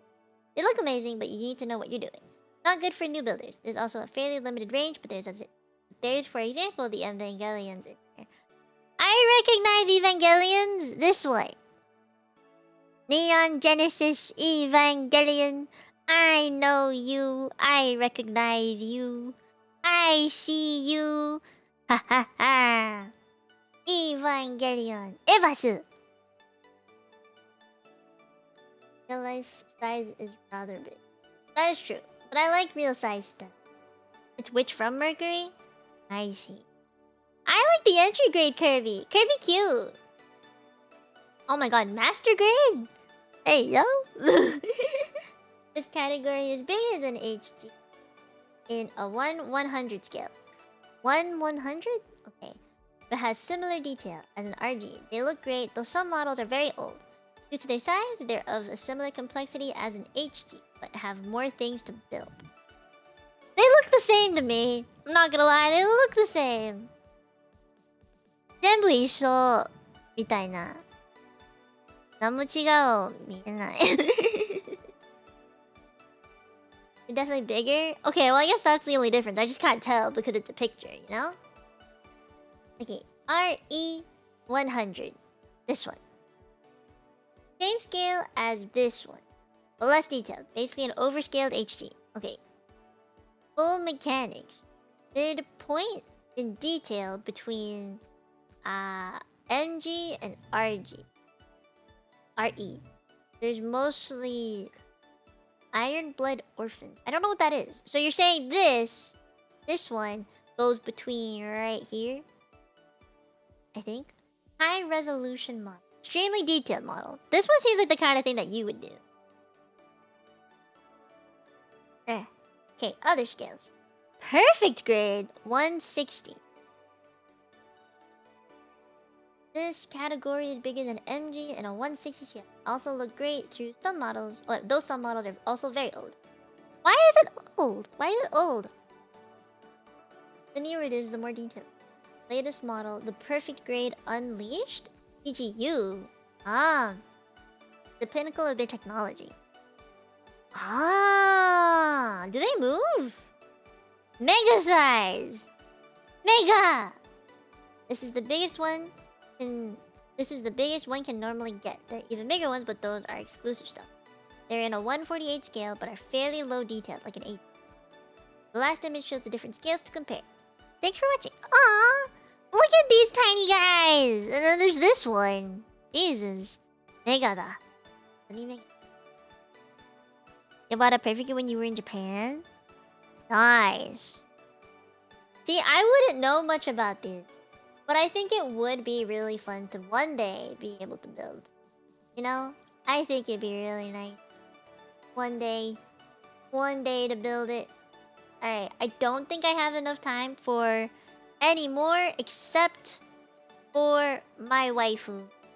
She gets the exception. Normally, I would not make an exception to late submissions, but she made a submission and I'd like to honor it because she's my girlfriend. So, we're gonna go through hers. I don't actually remember what time she submitted it at, but I know it was late. Okay, this is the last one for today.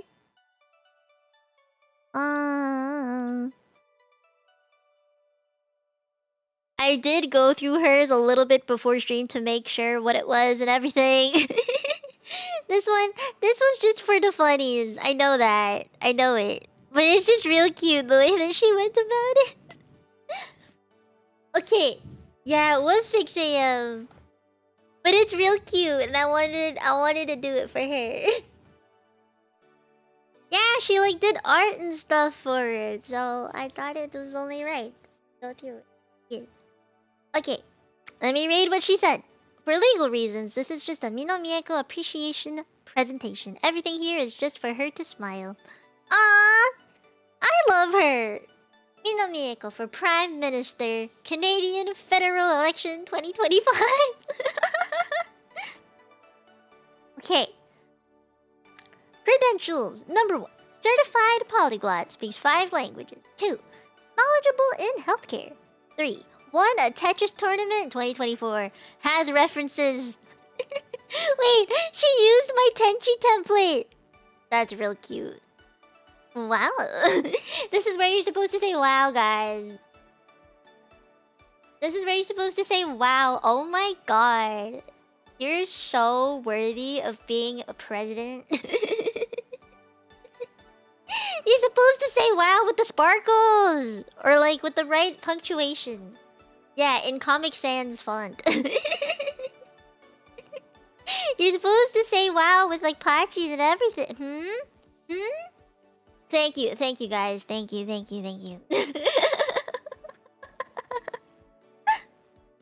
See, I have great credentials. Definitely a good candidate for becoming the next, I don't know, Prime Minister of Canada.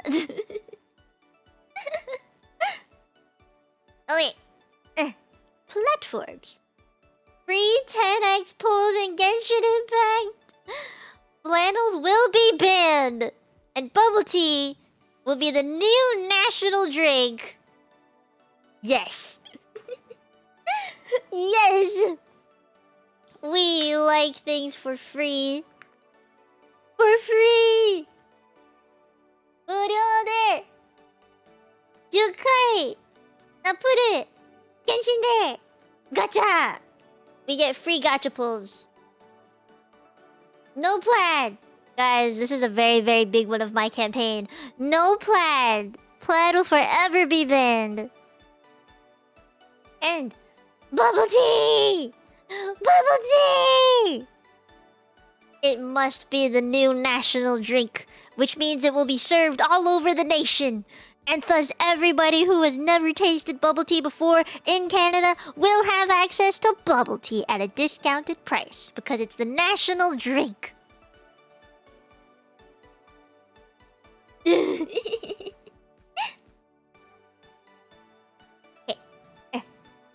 Vote for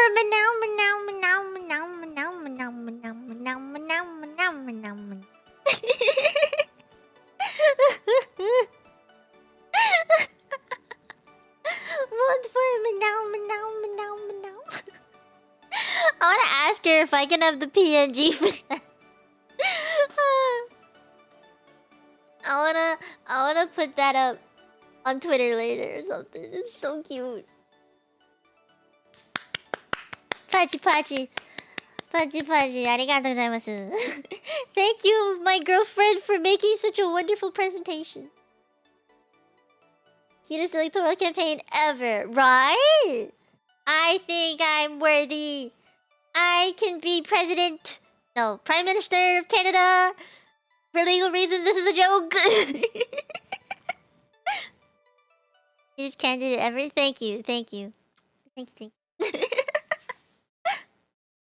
you. I'm so happy. She made me a presentation. I'm so happy. Ah. Okay.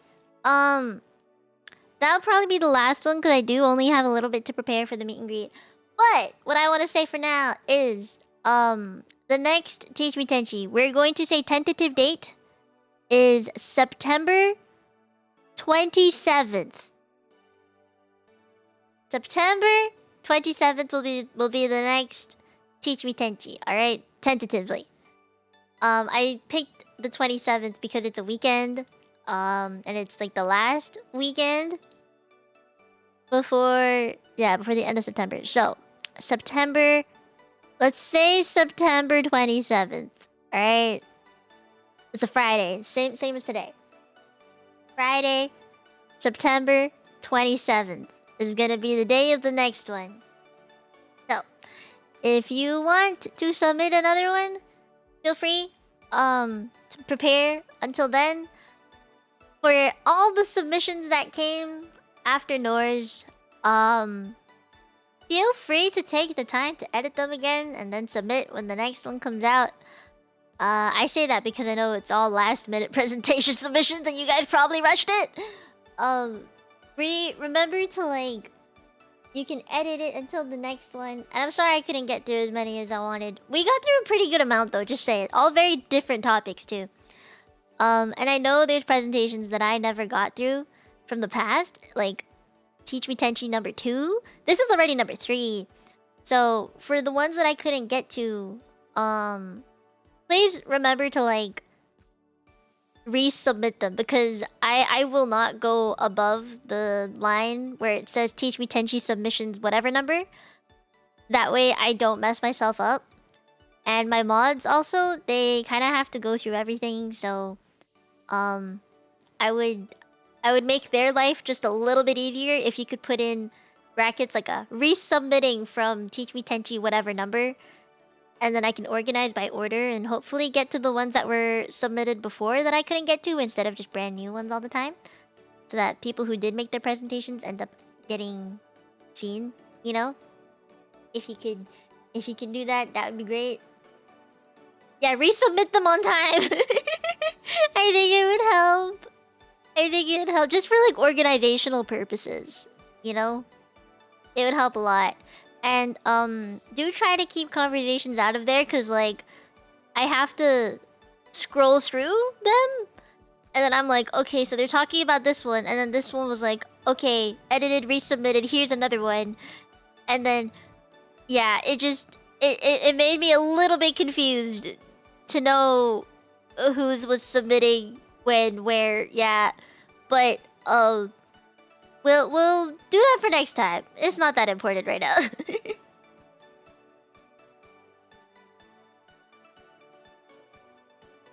yeah, just repost them, Just repost them. No, you're fine. You're fine. I just wanted to make sure like I got to the ones that were like submitted on time for real. And like any resubmissions, definitely wanted to get through those because I feel bad for not going through the ones that were submitted before. Like it makes me feel bad that I can't get through all of the ones from before, so do resubmit them so that I can watch them or read them. And if you do post like a 1, 2, 3, I want to give as many people a chance. So you feel free to submit your 2s and 3s again, for sure. This is like a series that I'd like to continue for a very long time.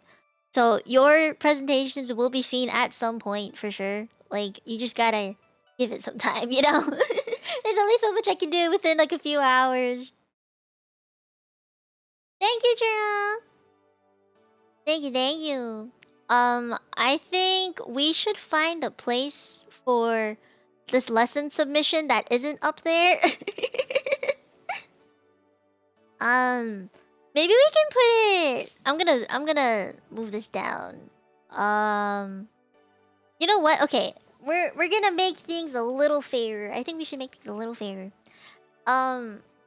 We can archive it for now. All you guys work on your things, and then I will unlock it again a week before the presentations.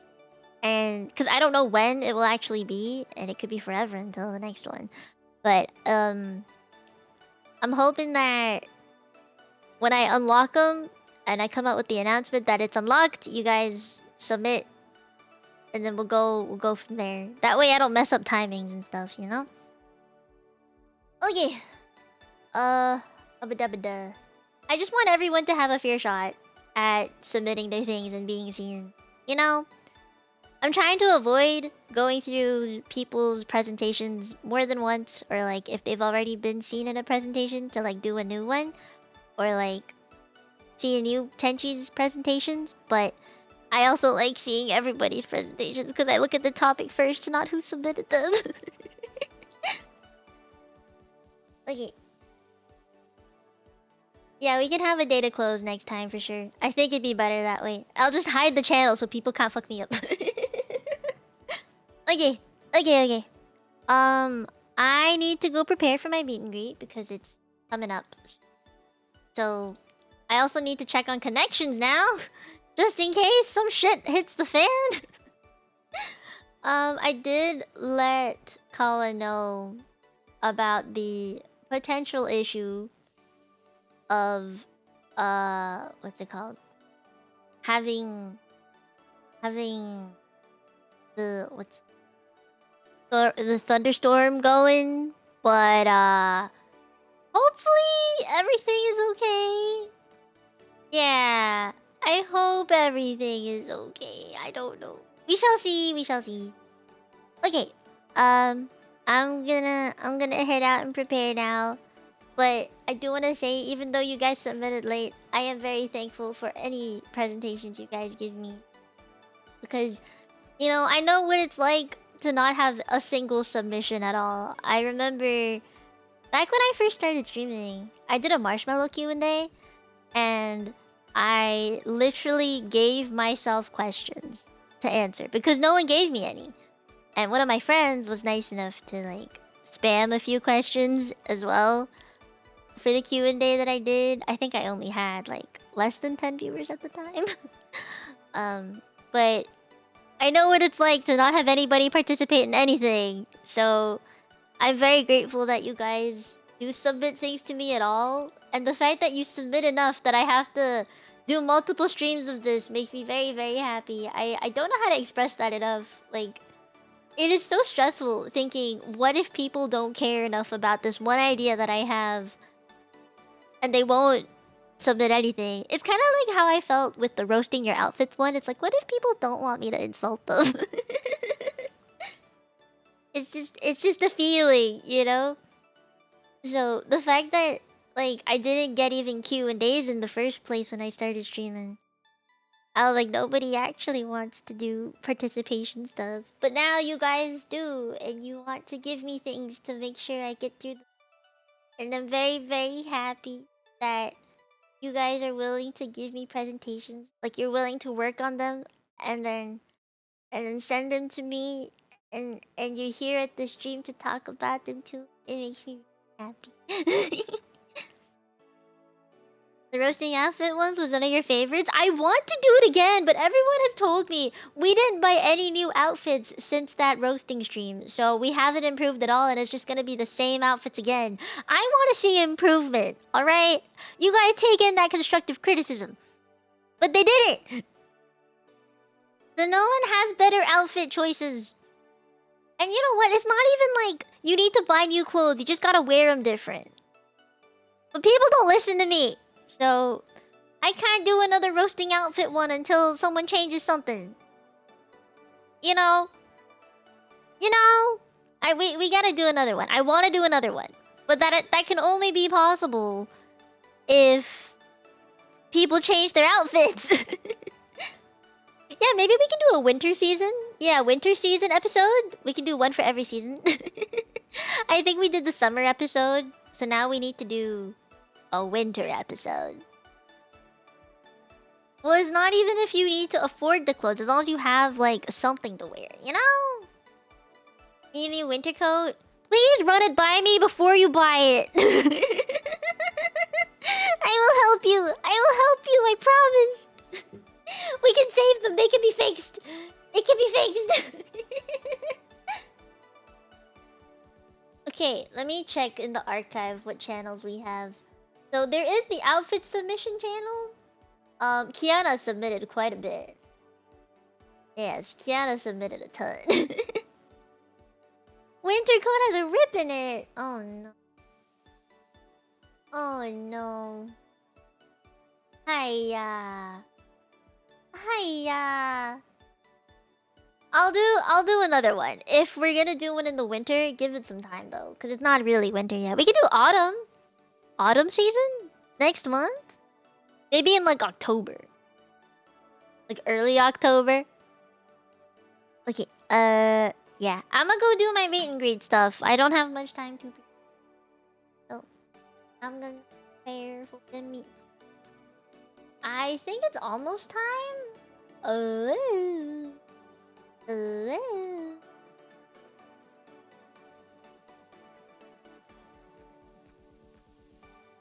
Okay, I found the times. So...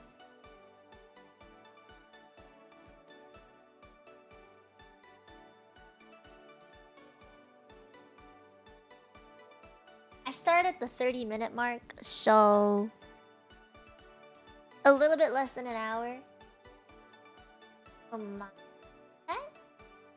Which is perfect time for me to rest and then like relax my voice a little bit.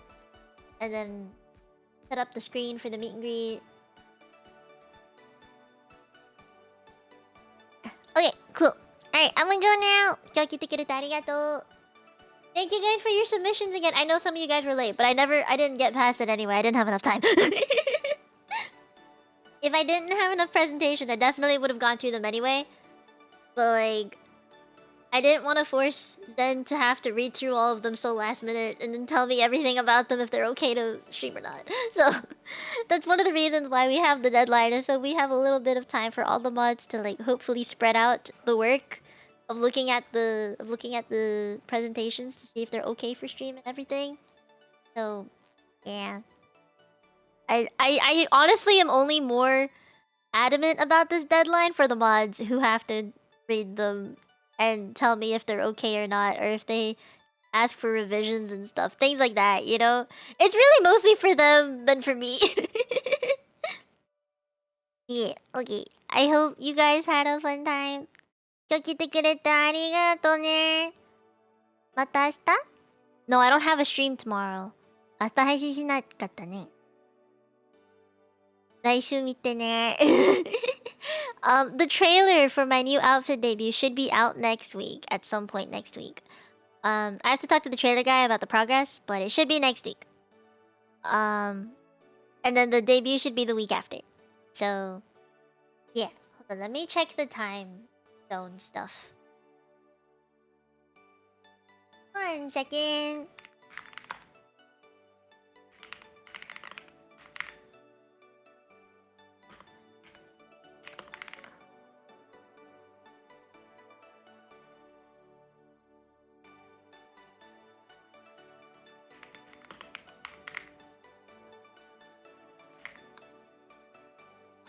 Okay. It is for Tenzere Mama, who is in the chat. Let me write this down. Automatic.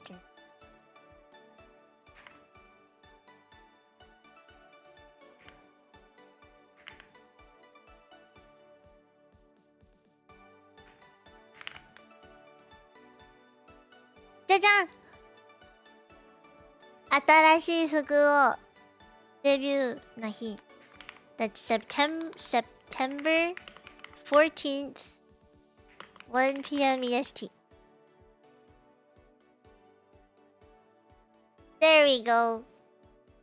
新しい服をデビューの日。これだ。これだよ。Please mark down this date and time. I will schedule it for this date and time. If it doesn't work out, then I will change it. But it should be this time. I'm planning 2 weeks ahead. It has to be right. This has to work out, okay? If it doesn't work out, I'm gonna be so sad. But this will be the day. 楽しみだ。イエーイ楽しみだね。いっぱい準備してた。いっぱいのもの準備してたね。I'm so excited. You guys have no idea. I've been playing with my new model so much. I hope you all can make it that day. Mark it down. Mark it down. I swear I've been preparing so much that you haven't even seen yet. Okay. Okay.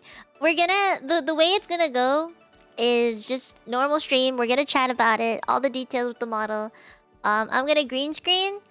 And you guys can take your pictures and stuff. And then we can edit some pictures together. Take screenshots. Stuff like that. You guys can help me think of different poses to pose in. To take pictures. I think that'd be really cool. And then we're just gonna end it. That's it. That's what it's gonna be. You're gonna see all the new shit that I bought. I'm gonna show you the new shit that I bought. We're gonna do a little show and tell. And then we're gonna look at my model. And we're gonna chat. And then we're gonna end the stream. It's gonna be real short. It's like an hour, 2 hours at most. But that's what it's gonna be. And then I can finally use my model on a regular basis after that. Already typing messages to people telling them not to bother me that day. That is very smart to do. Very smart to do. Okay, I'm gonna go. I gotta prepare. So, I will see you guys. Okay, I should raid somebody. I just remembered. Is there anybody to raid right now? Is there anybody to raid right now? Is anyone streaming on a Friday afternoon? Who the fuck would be streaming on a Friday afternoon?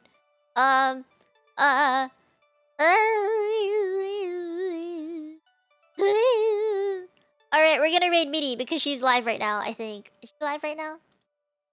Let me double check. Let me double check.